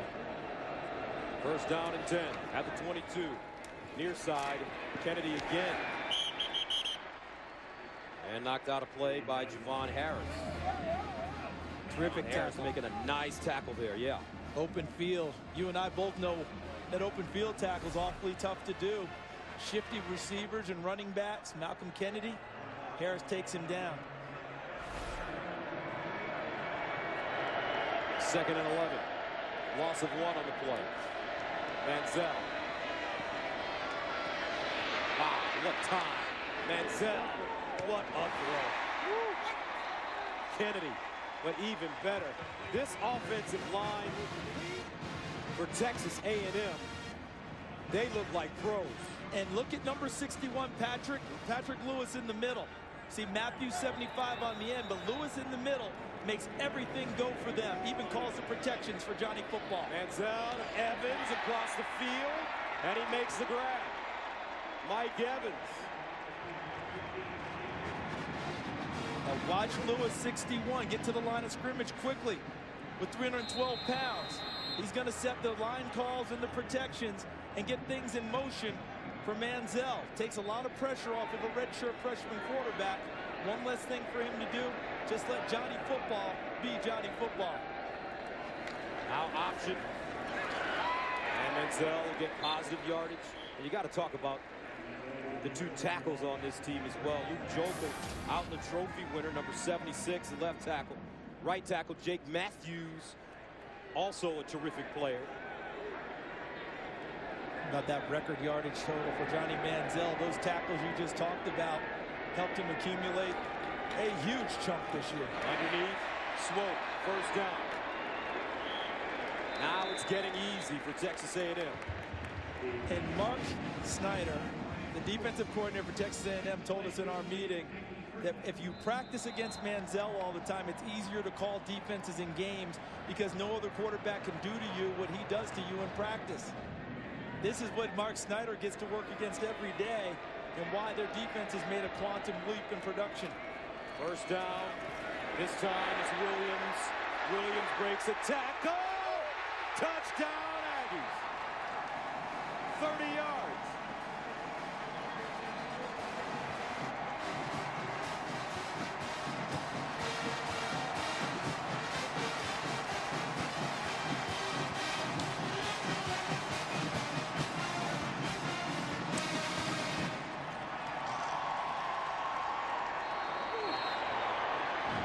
Texas A&M on both sides of the football, opening this game up in the third quarter. 6:30 to play, and the extra point, no good. Taylor Bartlett pushing it wide, but the Aggies pounding it. Trey Williams, pay dirt. What's better, faster or slower? Faster! Okay, what's fast? My mom's car and a cheetah. Okay. A spaceship. Spaceship. And what's slow? My grandma's slow. Would you like her better if she was fast? I bet she would like it if she was fast. Maybe give her some turbo boosters. Tape a cheetah to her back. Tape a cheetah to her back. Seems like you've thought about this before. It's not complicated. Faster is better. An iPhone 5 downloads fastest on AT&T 4G. The AT&T Cotton Bowl Classic on Fox is sponsored by AT&T. By UPS. Let UPS put the power of logistics to work for you. And by Nissan, premier partner of the Heisman Trophy. 27-13, A&M trying to pull away here at the Cotton Bowl. As you take a look for Texas A&M, they've had some great drives to start the second half. A 91-yard drive for a touchdown and an 89-yard drive for a touchdown. On the other side, Oklahoma with 2 3-and-outs to start the second half. In today's football, when you don't score, you feel like that's a huge swing against you. No points, the other team gets their 6, 7. So now you feel like there's 7 down that you didn't get, 7 they got, that's 14 swing. Tough sledding. This game now goes, partner, squarely on the shoulders of Oklahoma's offense on this drive to try and quell this momentum that A&M has built up.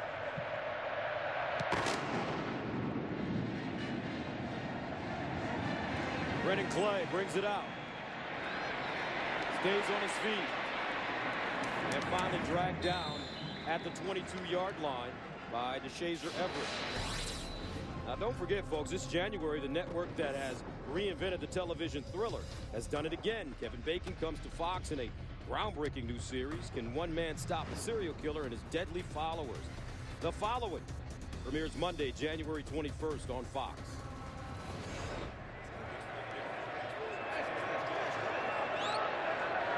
Ball on the 22-yard line for Landry Jones.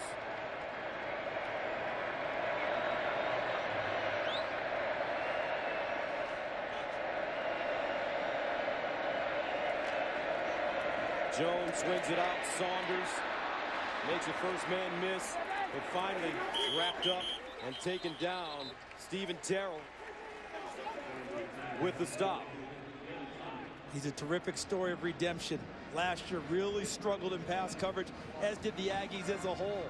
Nearly the worst pass defense in the country. Lost his job. Arkansas particularly torched him. Got 2 interceptions against them this year. Sideline incomplete. Jones intended for Justin Brown. So that brings up a 3rd down. And long. They need 9.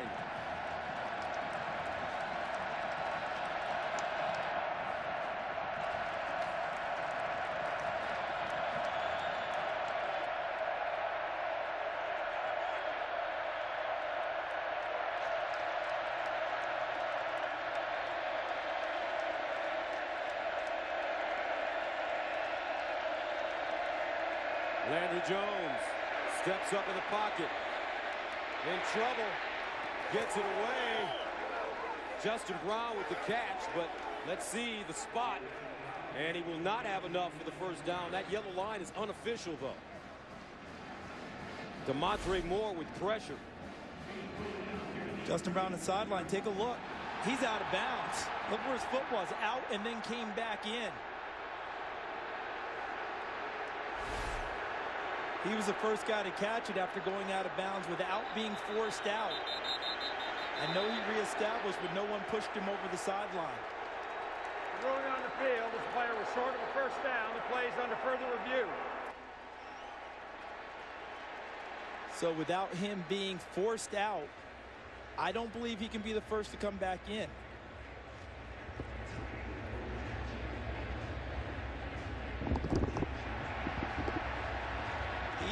So that should be an illegal touching call.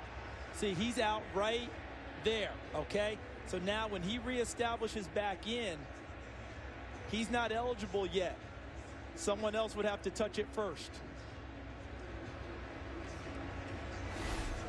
Let's bring in Mike Pereira, who's actually in the booth with us this time. Mike, your thoughts on this play? It's good to be here with you, by the way, but it is a eligible receiver that went out of bounds, came back in, and is first to touch the pass. Now, in college, it's not a 5-yard penalty. It's just a straight incomplete pass. So they'll reverse this to an incomplete pass, and it'll be 4th down. He would have, if he had been forced over the sideline by a defender, Mike, and then reestablished. That's correct. He would have been okay. Then he's okay. The football, but no one touched him. That's correct. He went out on his own, so he can't come back in. So that would make it 4th down, correct? And the loss of that yardage. You still would have had 4th down coming here, but you've got a significant yardage difference, which is why the replay official did stop it. The receiver stepped out of bounds. It was the first to receive the ball. Illegal touching, which is loss of down at the previous spot. The ball will be placed at the 23-yard line, 4th down.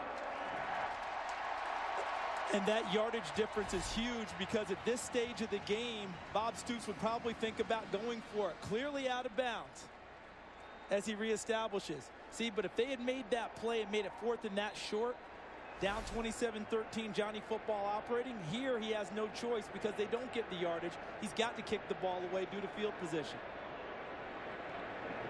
Manziel will get it again. Another empty possession for the Oklahoma offense. That's 3 straight to begin the second half.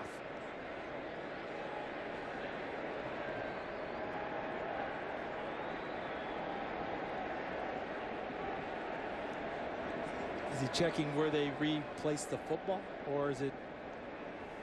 Well, we can speculate all we want. He'll tell us.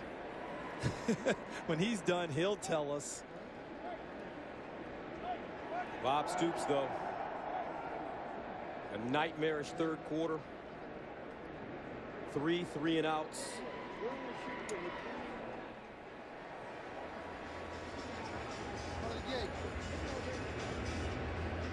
Okay. 4th down at the 23-yard line, the right hash.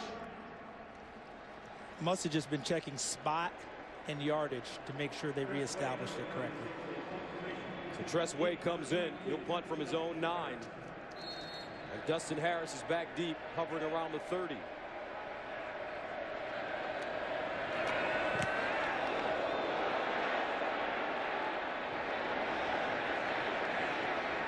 ball down inside the 30-yard line. Johnny Manziel wins the Heisman Trophy as a redshirt freshman. And boy, did he go on a run. David Letterman in the top 10. Tonight Show with Jay Leno. Met LeBron. A number of NBA stars. James Harden, fear the beard. Also played a little golf with the Jonas Brothers.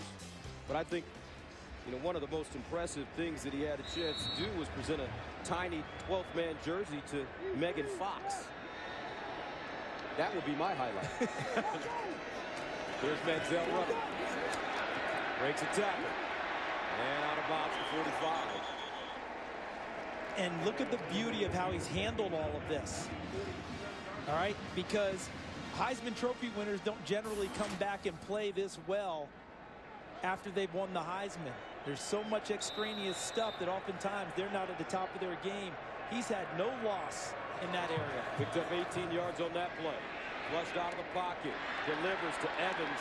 Evans breaks the tackle and picks up the first down. And now you're seeing Oklahoma. They're tired. They're spent.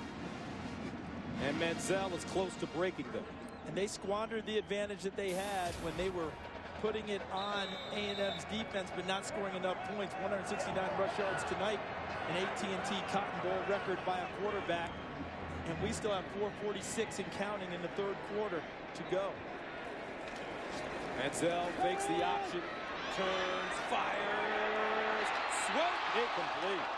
Whoa, nice play by Javon Harris as he lays out and knocks it away. When you play spread offenses, defensive coaches always preach to their players that every tackle could be a potential touchdown-saving tackle because it's open field. In this case, this pass was a touchdown-saving pass broken up by Javon Harris, who's had a terrific year at safety. 2nd and 10 at the 38. Manziel, that one thrown a little bit low for Malcolm Kennedy. But he says, my bad, I should have caught it. It appeared that he jumped, almost like he thought the ball was going to get into his body, and he was trying to keep it away from it. And the total yards this quarter, Texas A&M exploding. You see 17 yards, the remnants of 3 straight 3-and-outs for Oklahoma. 3rd and 10 to the 38.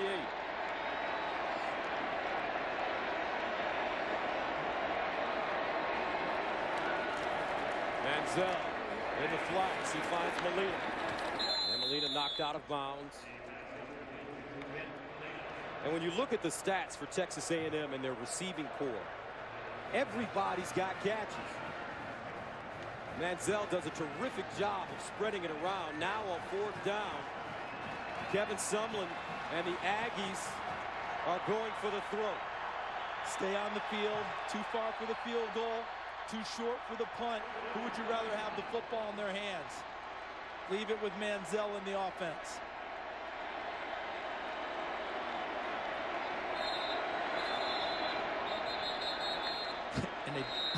and they got OU to call another timeout on defense.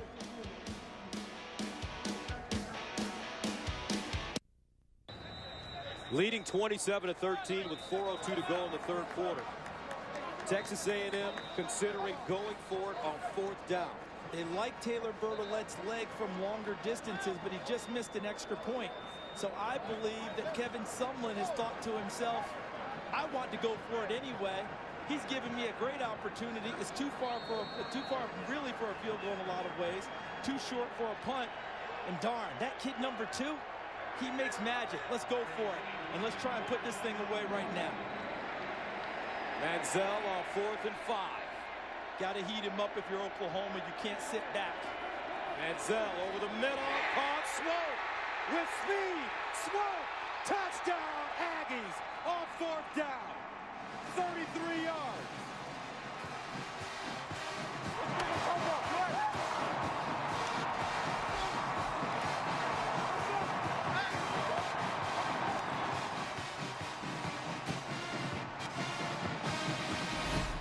And another missed tackle in the secondary. Watch Swope working to the middle, working against number 2, Julian Wilson.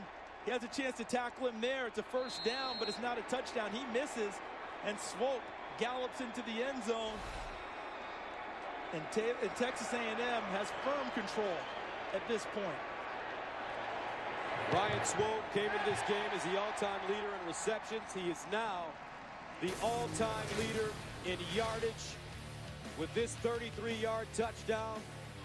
The Texas A&M Aggies lead it big. 34-13, the third quarter has been a huge story in this game. It's all Texas A&M. As Finch takes a knee in the end zone, 3 3-and-outs for Oklahoma to start the second half, and with 3:55 to go, A&M takes complete control. Most receiving yards in school history now for Ryan Swope. Remember last year, the Baylor game that we had the pleasure of doing? 11 catches, 206 yards, 4 touchdowns. Scintillating. Played through some injuries this year. Is not the leading receiver. Mike Evans took over that role. But when you need dependability, when you need big plays on third down, Ryan Swope's the guy you look for. So how does OU respond? First down and 10 at their own 25. To the sideline, Shepard. And he'll get out of bounds at the 33. It gets simple for them, Gus. They have to get a first down to try and establish some tempo again. 3 straight 3-and-outs to start the second half. Only had 18 in their first 12 games total. Over the middle, Justin Brown with space. Brown dives forward and gets into A&M territory. So there you go. First down. Now hopefully they can establish some tempo, get some efficiency back in their offense. It's not getting them all back in one big strike. There's still plenty of time left in this game.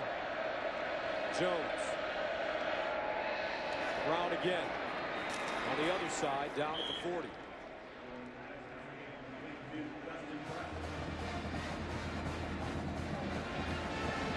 Let's watch A&M this drive and see if they change tendencies with their pressure package or if they play more coverage now. Handoff. Williams. And Williams makes something out of nothing. Spencer Neely, first man to him, but a first down for the Sooners.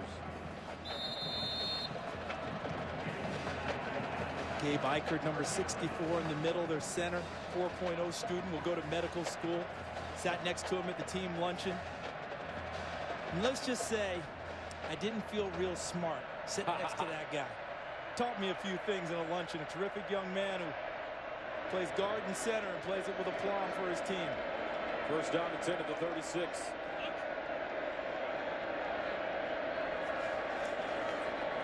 Williams again, and he is ambushed by Spencer Neely. The loquacious Spencer Neely. He's the guy that keeps this defense loose. Up front, just watch the pit, watch the interior line. And Neely was playing on the nose, and he's worked against Ty Darlington, who's moved in at center, and Eichert has moved to guard. Ty Darlington, a true freshman out of Apopka, Florida.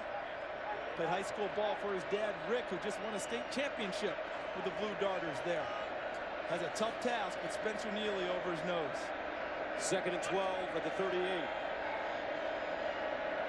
Miller back in the game. They hand it off to Britton Clay, running near side. Clay, beautiful piece of running. As he dives forward, Howard Matthews stops him.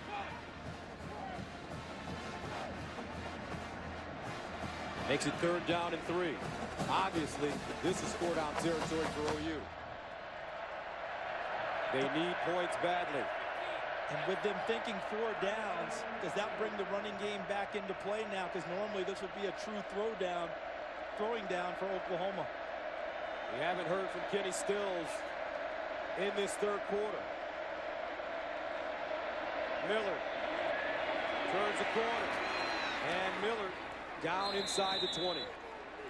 Jonathan Stewart stops him, but a flag on the play.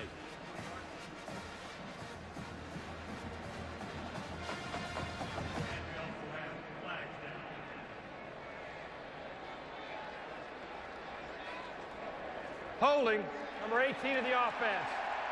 10-yard penalty for previous spot. Repeat third down. Jalen Saunders. It was a holding call against Notre Dame on a touchdown run that really hurt Oklahoma in that contest. This was a key pickup of a first down, and a team desperately needing momentum where they get another holding call and sets them back. The only 2 losses this season for OU, Kansas State 24-19, Notre Dame 30-13. Call was against Saunders, number 18 in the slot. He's working against Baggs, 36, the linebacker. That's a tough one.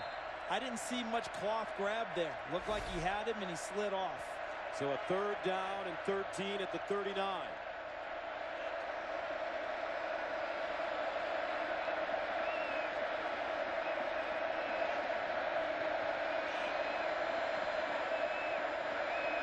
Landry Jones rifles it over the middle, incomplete. Ball intended for Justin Brown, and that brings up 4th down and 13. And the Sooners offense stays on the field.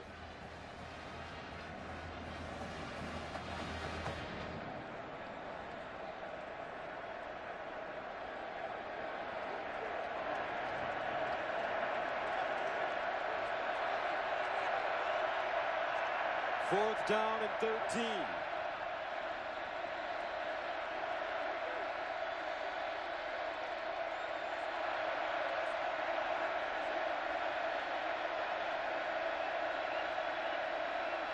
Jones, flag.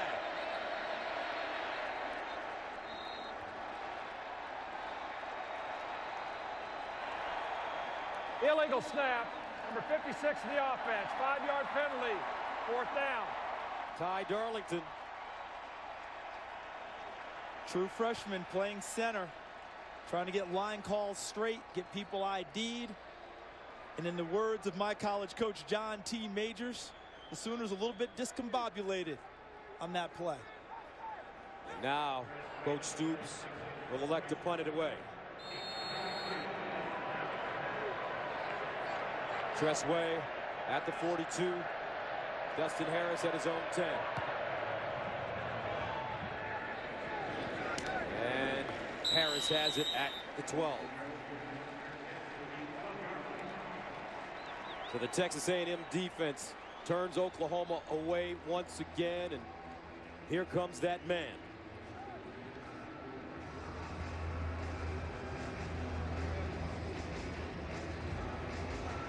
And the poise shown by this redshirt freshman. It was interesting what Coach Sumlin told us in our meeting about Johnny Manziel and some of the honest words he had for him coming out of spring ball. Yeah, you go back to spring practice, he was reckless with the football, kept turning it over to their defense. Coach Sumlin had a private conversation we'll finish after this play. Manziel steps up, runs it again, and gets down close to the 20. And he told him straight up, you will not play here if you are reckless with the football.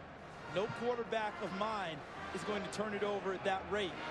And obviously, Johnny Manziel believed his head coach in the offseason, went and got some work done with George Whitfield Jr., quarterback coach to the Stars, and improved his game to the point that we're seeing Johnny football leading Texas A&M with a Heisman Trophy in his pocket. End of the third quarter. A&M up 34-13.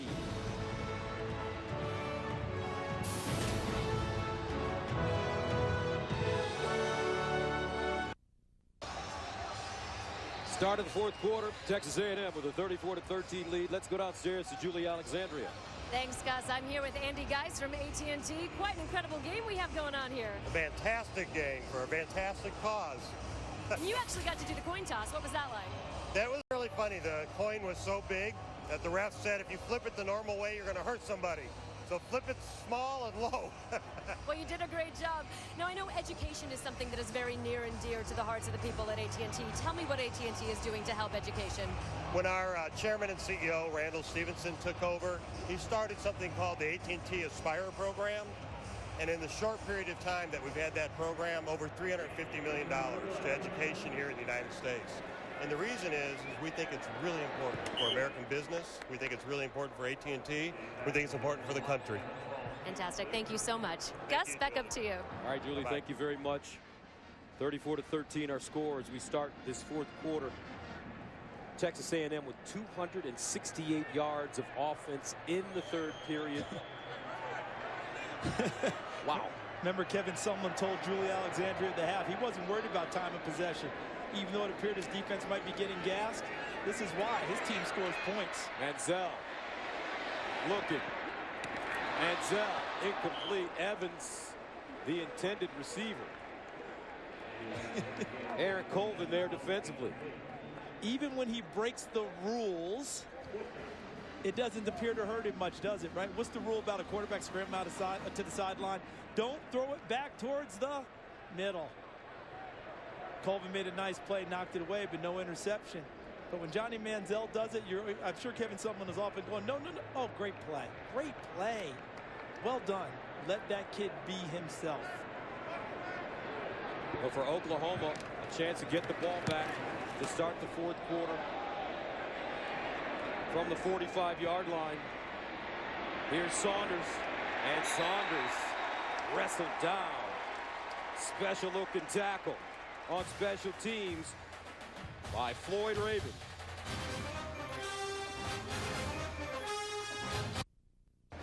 The UPS Team Performance Index is a statistical measure that looks at the efficiency of a team's offense, defense, special teams, and miscues to define their competitive advantage. Go to ups.com/football and check out the index to see where your favorite team ranks. The UPS Team Performance Index, a look at the logistics behind a winning team. Oklahoma at the 45 to start the fourth quarter. Jones underneath the Shepard. Beautiful running for Shepard, and he picks up a first down. So Oklahoma at the beginning of the third quarter, 3 consecutive 3-and-outs. Their fourth drive, they moved the ball well, although they had to punt it away. So this is a big drive for them as they try to put some points on the board to start the fourth quarter. There can be no more buts at the end of our sentences with Oklahoma's offense. It has to be move the ball and put it in the end zone. They moved to get a few first downs, but weren't able to finish. Has to culminate with 6. From the 44. Jones hands it off to Damian Williams, and he'll go down at the 40. Gains 4 yards on the play. And you know this OU team can score points in bunches. Over 50 points 5 times this year in a game. Jones delivers. This time it's Brown, another first down. That was a first down, but that's the type of tackling A&M wants, meaning tackle the ball carrier inbounds. First down stops the clock for a short time in college football to reset the chains.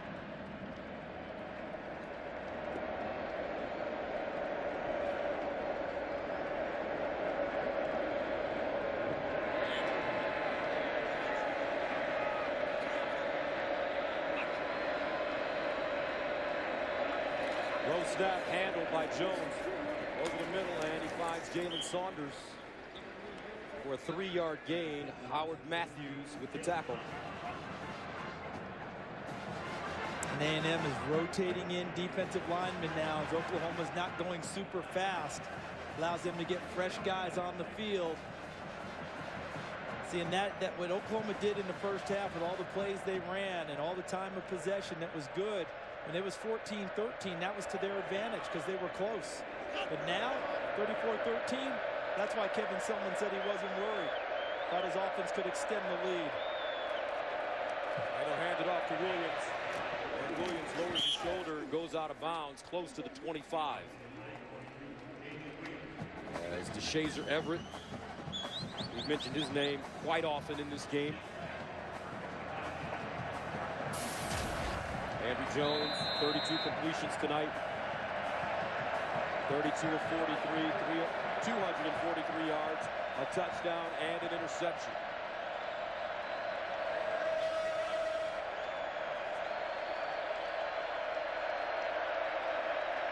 Third down and 3 at the 26.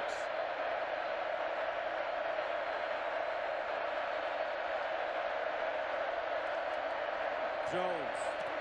Deflected at the line of scrimmage, incomplete. Mathis looks like he got a hand on it. Let's see. Look in the middle of all the bodies, and Jonathan Mathis gets a big paw up as Ty Darlington is engaged with him. Mathis, a starter in 2010, hurt his knee, missed most of the 2011 season. Known more as a run stuffer, but got his hand in the passing lane there. So on 4th down and 3, Oklahoma goes for it.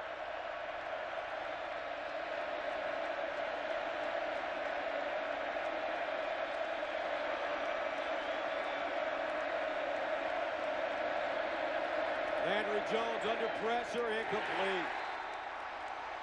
Jonathan Stewart applying pressure. Coach Sumlin loves it, and OU turns it over on down. Texas A&M, what a job in all phases of the game, and the catalyst, the straw that's stirring the drink. Well, you know it's good.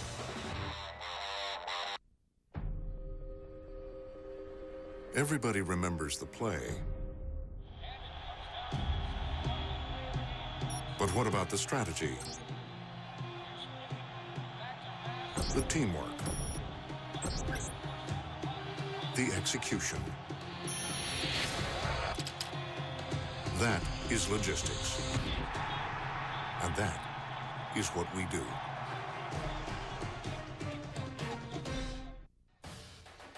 AT&T is proud to bring you the Cotton Bowl Classic on Fox.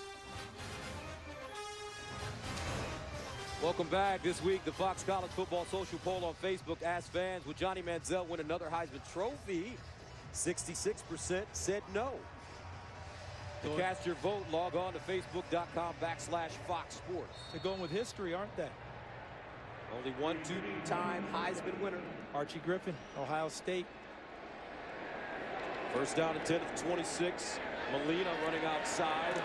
Good defense this time by Oklahoma, bringing him down. But the big question for Johnny is he may lose 3 offensive linemen this year. Talk about the 2 tackles, Luke Jokel, Jake Matthews, and the center, Patrick Lewis, is definitely gone. But Matthews and Jokel are juniors. They have a decision to make by January 15 about whether they want to come back to school or try to move on to the NFL.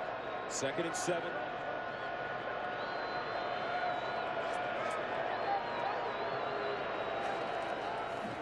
Manziel running the option, turns it up with room at the 40 and out of bounds to the 45. He can hurt you in so many different ways. And what he does as the game goes on is that he affects you mentally, because you can only chase him and miss so many times without that working on your mind and your spirit. And then instead of being maybe an arm's length away from him, you're 2 arms length because you're not going as hard. Not because you quit, but because he's broken you down, because you haven't gotten home many times to put him on the turf. Manziel, quick strike, Evans. And Evans dives forward, gets inside the 45. And Petros Papadakis, what's interesting about Manziel, he's got that rare ability. It's hard to get a good, clean shot on him. Gus, he just doesn't get hit. I've never seen a guy get a clean shot. He reminds me of Dennis Dixon, not throwing the ball, but when he was at Oregon, Dennis Dixon just didn't get hit. He always got out of bounds and darted around the field and found a way to frustrate you. Plus, the arm, this guy's one of the most special players I've ever seen. I mean, he's got field awareness like Gale Sayers. Strong words. Here's Manziel again. And he goes down at the 40. Those are big-time names Petros just talked about. And Gus, in our meetings with not just A&M coaches, but Oklahoma coaches, those were not 2 names that were equated to Johnny Manziel. In fact, we threw names at him, and everyone we talked to came back with the same answer. Is he like Flutie? No, he's unique. Is he like this guy? No, he's unique. They wouldn't equate him to anyone, just to himself. Molina out of bounds at 35. I thought what was interesting about Manziel when we met him at practice and you had a chance to stand next to him, he's a bigger guy than you would think. I mean, in terms of thickness, you mean? That's right. He's listed as 6'1", 200. He wears a size 15 shoe. He's got hands that look like baseball gloves. Yeah, he shook my elbow. Right. This kid could go to sleep tonight and wake up tomorrow 6'7". First down and 10 at the 35. 20 years old. Wasn't it David Robinson who did all that growing in college with the Naval Academy? Right? Late bloomer and grew big. Manziel takes it and goes down inside the 35. And you could see over the last couple of days, just having a chance to be around Johnny, he got a little tired. I said to him, man, you must be really tired. First thing when I met him, and he said, yeah, I am. Got to get through this game. And at the luncheon yesterday, you could tell that his mind was on this game, and he was ready to explode against Oklahoma. 2nd and 9 at the 34.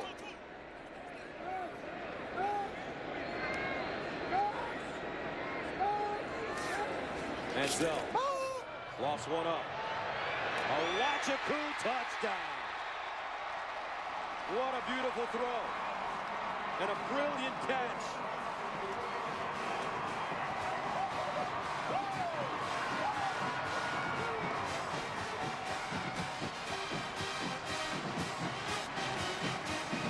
Johnny football, folks. Now he wrapped around DeMontre Hurst on the play, and you remember when we had the play where the receiver was out of bounds and came back and caught it, wasn't able, but he was engaged that time with DeMontre Hurst on the sideline. Extra point up and good. 41-13, Texas A&M. Manziel to Wachaku.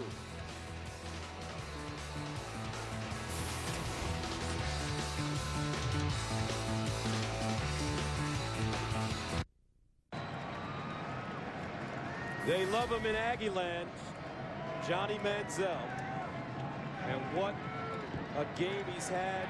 Manziel has accounted for 485 of the 599 total yards for Texas A&M. He's rushed for 2 touchdowns, and he's passed for 2 touchdowns. Folks, he's a freshman.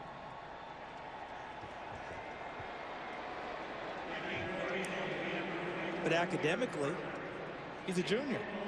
Very good student. Reminds me a little bit of Christian Ponder at Florida State, graduated 2.5 years. Johnny football on the same type of track. Brennan Clay, Roy Finch back deep. Oklahoma stunned at the score right now with 9:03 to play. Finch. And Finch tackled from behind, a flag on the play.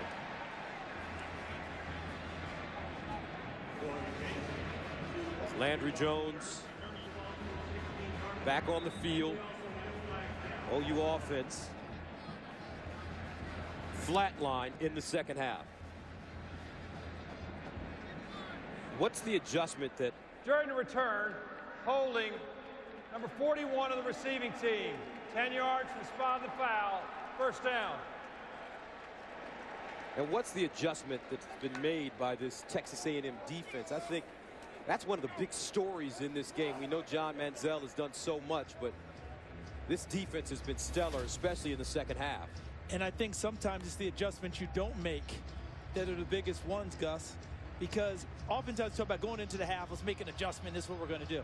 But most of what they did in the first half was not bad. They gave up 1 touchdown. Right, gave up yardage, but in football 2012, 2013, that's not the key.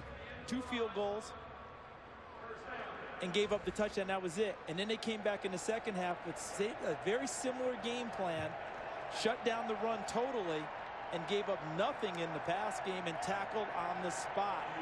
Those 3-and-outs were crucial to start the second half. Not many adjustments by Mark Snyder and his crew. Stuck with their game plan. I think you're absolutely right. One of the things A&M's defense has done extremely well tonight is tackle. And on the spot, you know, when you talk about basketball, when you try and defend a great player, you want to be in his face and be in his space when? On the catch. When he catches the basketball. Don't give him space to maneuver. They've done that tonight. They've taken away the space for Oklahoma to maneuver very much and then made the plays. First down and 10 for OU at the 8. Damian Williams. There you go. What tackling. This time it's Tony Heward Jr. And they are playing so fast right now because they're so darn confident. They're excited out there. They feel like every read they make is right. They trust their eyes and they go. And they're so sudden. And when they arrive, people are getting hit.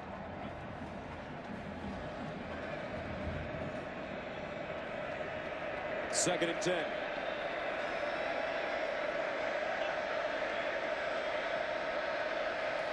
Andrew Jones, incomplete, deflected once again at the line of scrimmage, and that's the second time Jonathan Mathis has gotten a hand on the football.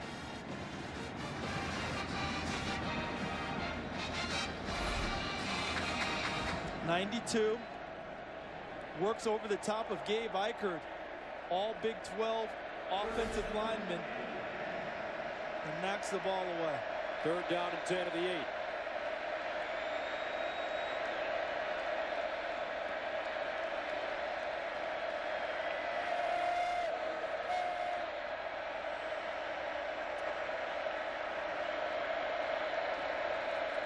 Jones throwing out of his own end zone, steps up. This one caught on the far side. Saunders picks up a first down. Great run after the catch for Jalen Saunders. One of the few misses on a tackle that we've talked about this evening.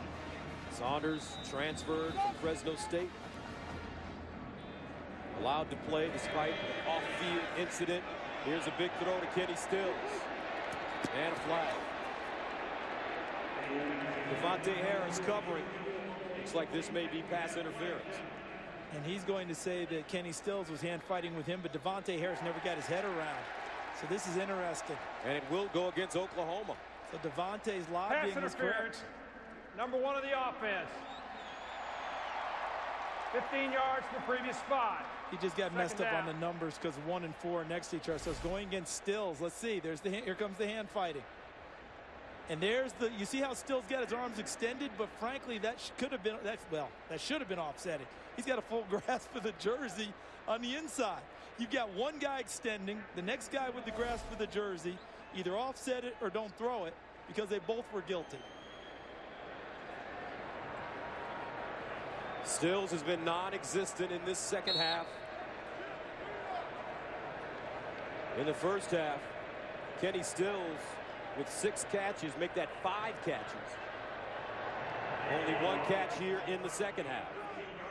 And Stills got nailed because his arms extended and opened up the view for the official inside. Harris never extended, he just grabbed cloth. You get away with more when your arms aren't extended. First down and a long 24.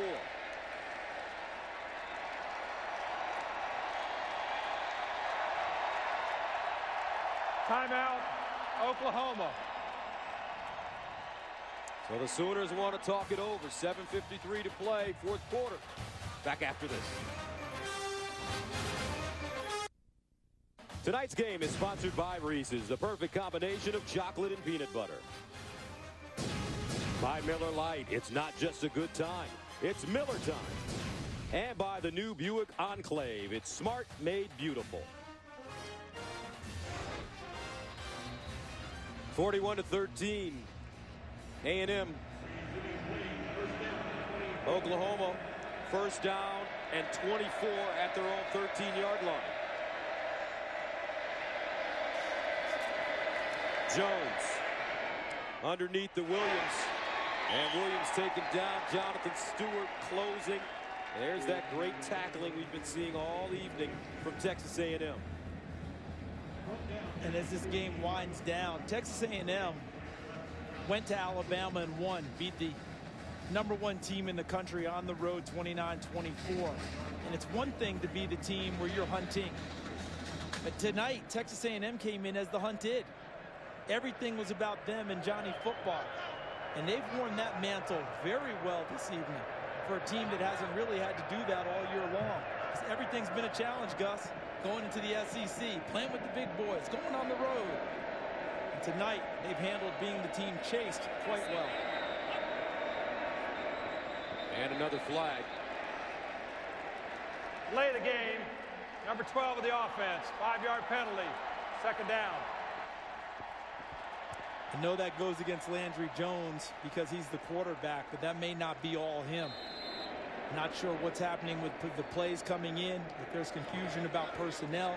Is there a delay? But right now, this is Oklahoma team that's really struggling in all aspects, trying to get something done down the stretch.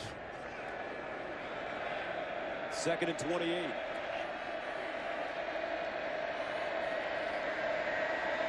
Here's Jones to throw over the middle.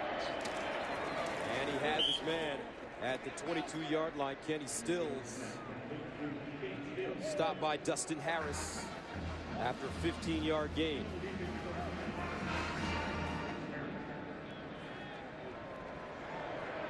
Watch Jonathan Stewart on this play and see how deep he plays in coverage as a middle linebacker.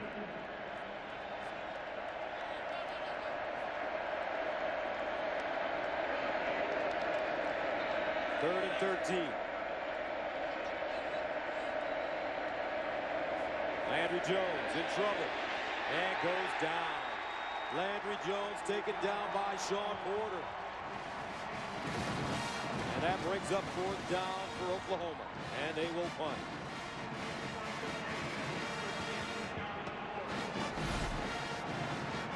Outside, Porter was bounced between outside linebacker and moved inside to the weak side inside linebacker position. The will outside linebackers where he made his reputation as a pass rusher, and we saw a taste of it on that play.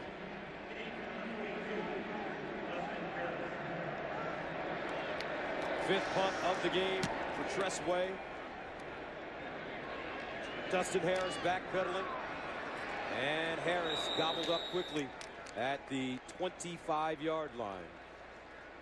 January 1st, 1988, last time A&M in the Cotton Bowl against Notre Dame. Heisman Trophy winner Tim Brown put the Irish ahead. After Notre Dame made the score 10-3, A&M's Alex Morris made a leaping interception in the corner of the end zone. 6 plays later, running back Darren Lewis ended the drive. A&M won the game 35-10. The Cotton Bowl all-time wins, A&M with 4, Texas way out ahead, Notre Dame with 5, but Bucky Richardson, quarterback of that team. Here's Manziel breaking free. Manziel at midfield and pushed out of bounds. Johnny Manziel, a gain of 31. Met Bucky Richardson in New York City this year, the National Football Foundation dinner, Gus, and said, hey, you were a running quarterback, and he said, don't even try and say that when Johnny Manziel's now playing that position. What I did wasn't anything close to what this young man does. What a performance by the Heisman Trophy winner.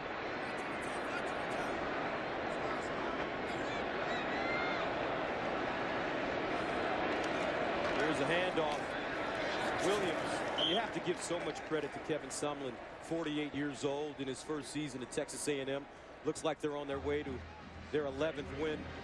He's a Paul Bear Bryant Coach of the Year finalist for the 2nd time in 4 seasons. Named SEC Coach of the Year by AP. Came from Houston, where he was 35-17 with 3 bowl berths in 4 seasons from 2008 until 2011. And we called a number of A&M games last year, and this is a totally different team. They're more physical. Their mentality, CD, has certainly changed. And they don't get a lead and quit attacking. We saw that a lot last year. Tried to hold on to leads. That's very tough to do in the Big 12. And you just mentioned Kevin Sumlin. 5 years as a head coach, pardon me. 3 times a conference coach of the year. He's carving out quite a resume. And he took over in difficult circumstances because this team liked Mike Sherman. Now, it wasn't their idea that Mike Sherman should be gone. So Kevin Sumlin and his staff had to win over these guys. And he told a great story in our meeting with him. He said the guys weren't responding in spring ball. They were in a meeting, and he just turned off the tape. And he said, hey, guys, I'm here.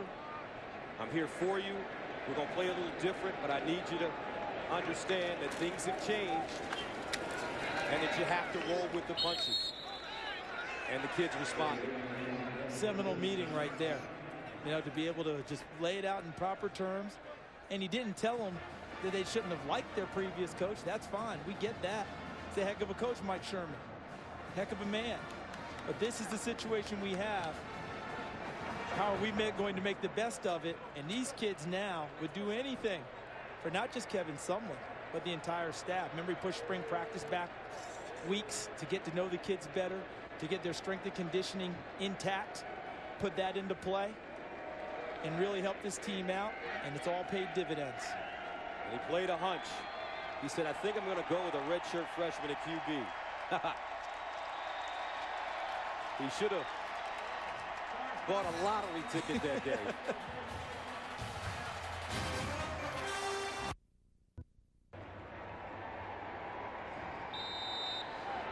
Manziel on the sideline. He's got the coach's visor on with 2:23 to go.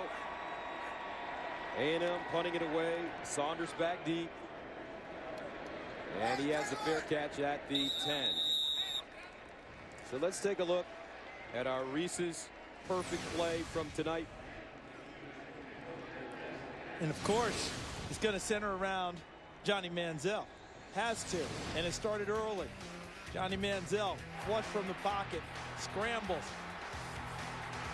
and tight ropes his way with the gallop and canter into the end zone to get A&M off and running this evening.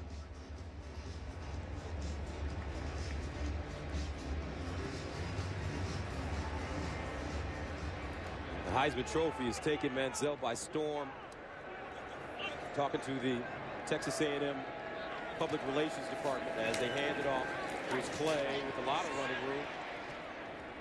Talking to the Public Relations Department at Texas A&M, they say that now for Johnny, it's almost like he's taken on Rolling Stones, Beatles status. Every time he practices, there are swarms of people just coming to watch him and wanting to be around him.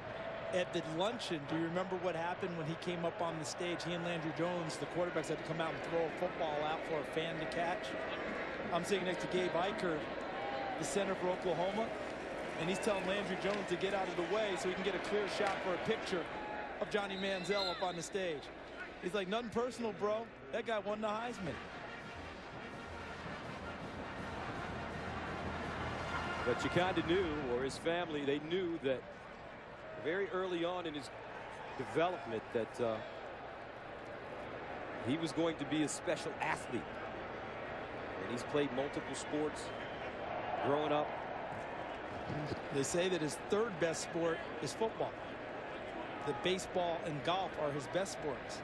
How about that? Second down and 1. And Clay running. Let's take a look back, folks. We know him now as Johnny Football, but back then, little Johnny, as a baby, had a ball in his hand. Mom said his name was Jonathan up until about 11 or 12, and he just kept being called Johnny, and she lost the battle. And you see the New York Yankees outfit there? That's why he wears number 2. Derek Jeter, he had 15 last year as a redshirt freshman. And when he had the opportunity to go to number 2, he seized it, all due to the baseball. 42 seconds remaining. Landry Jones.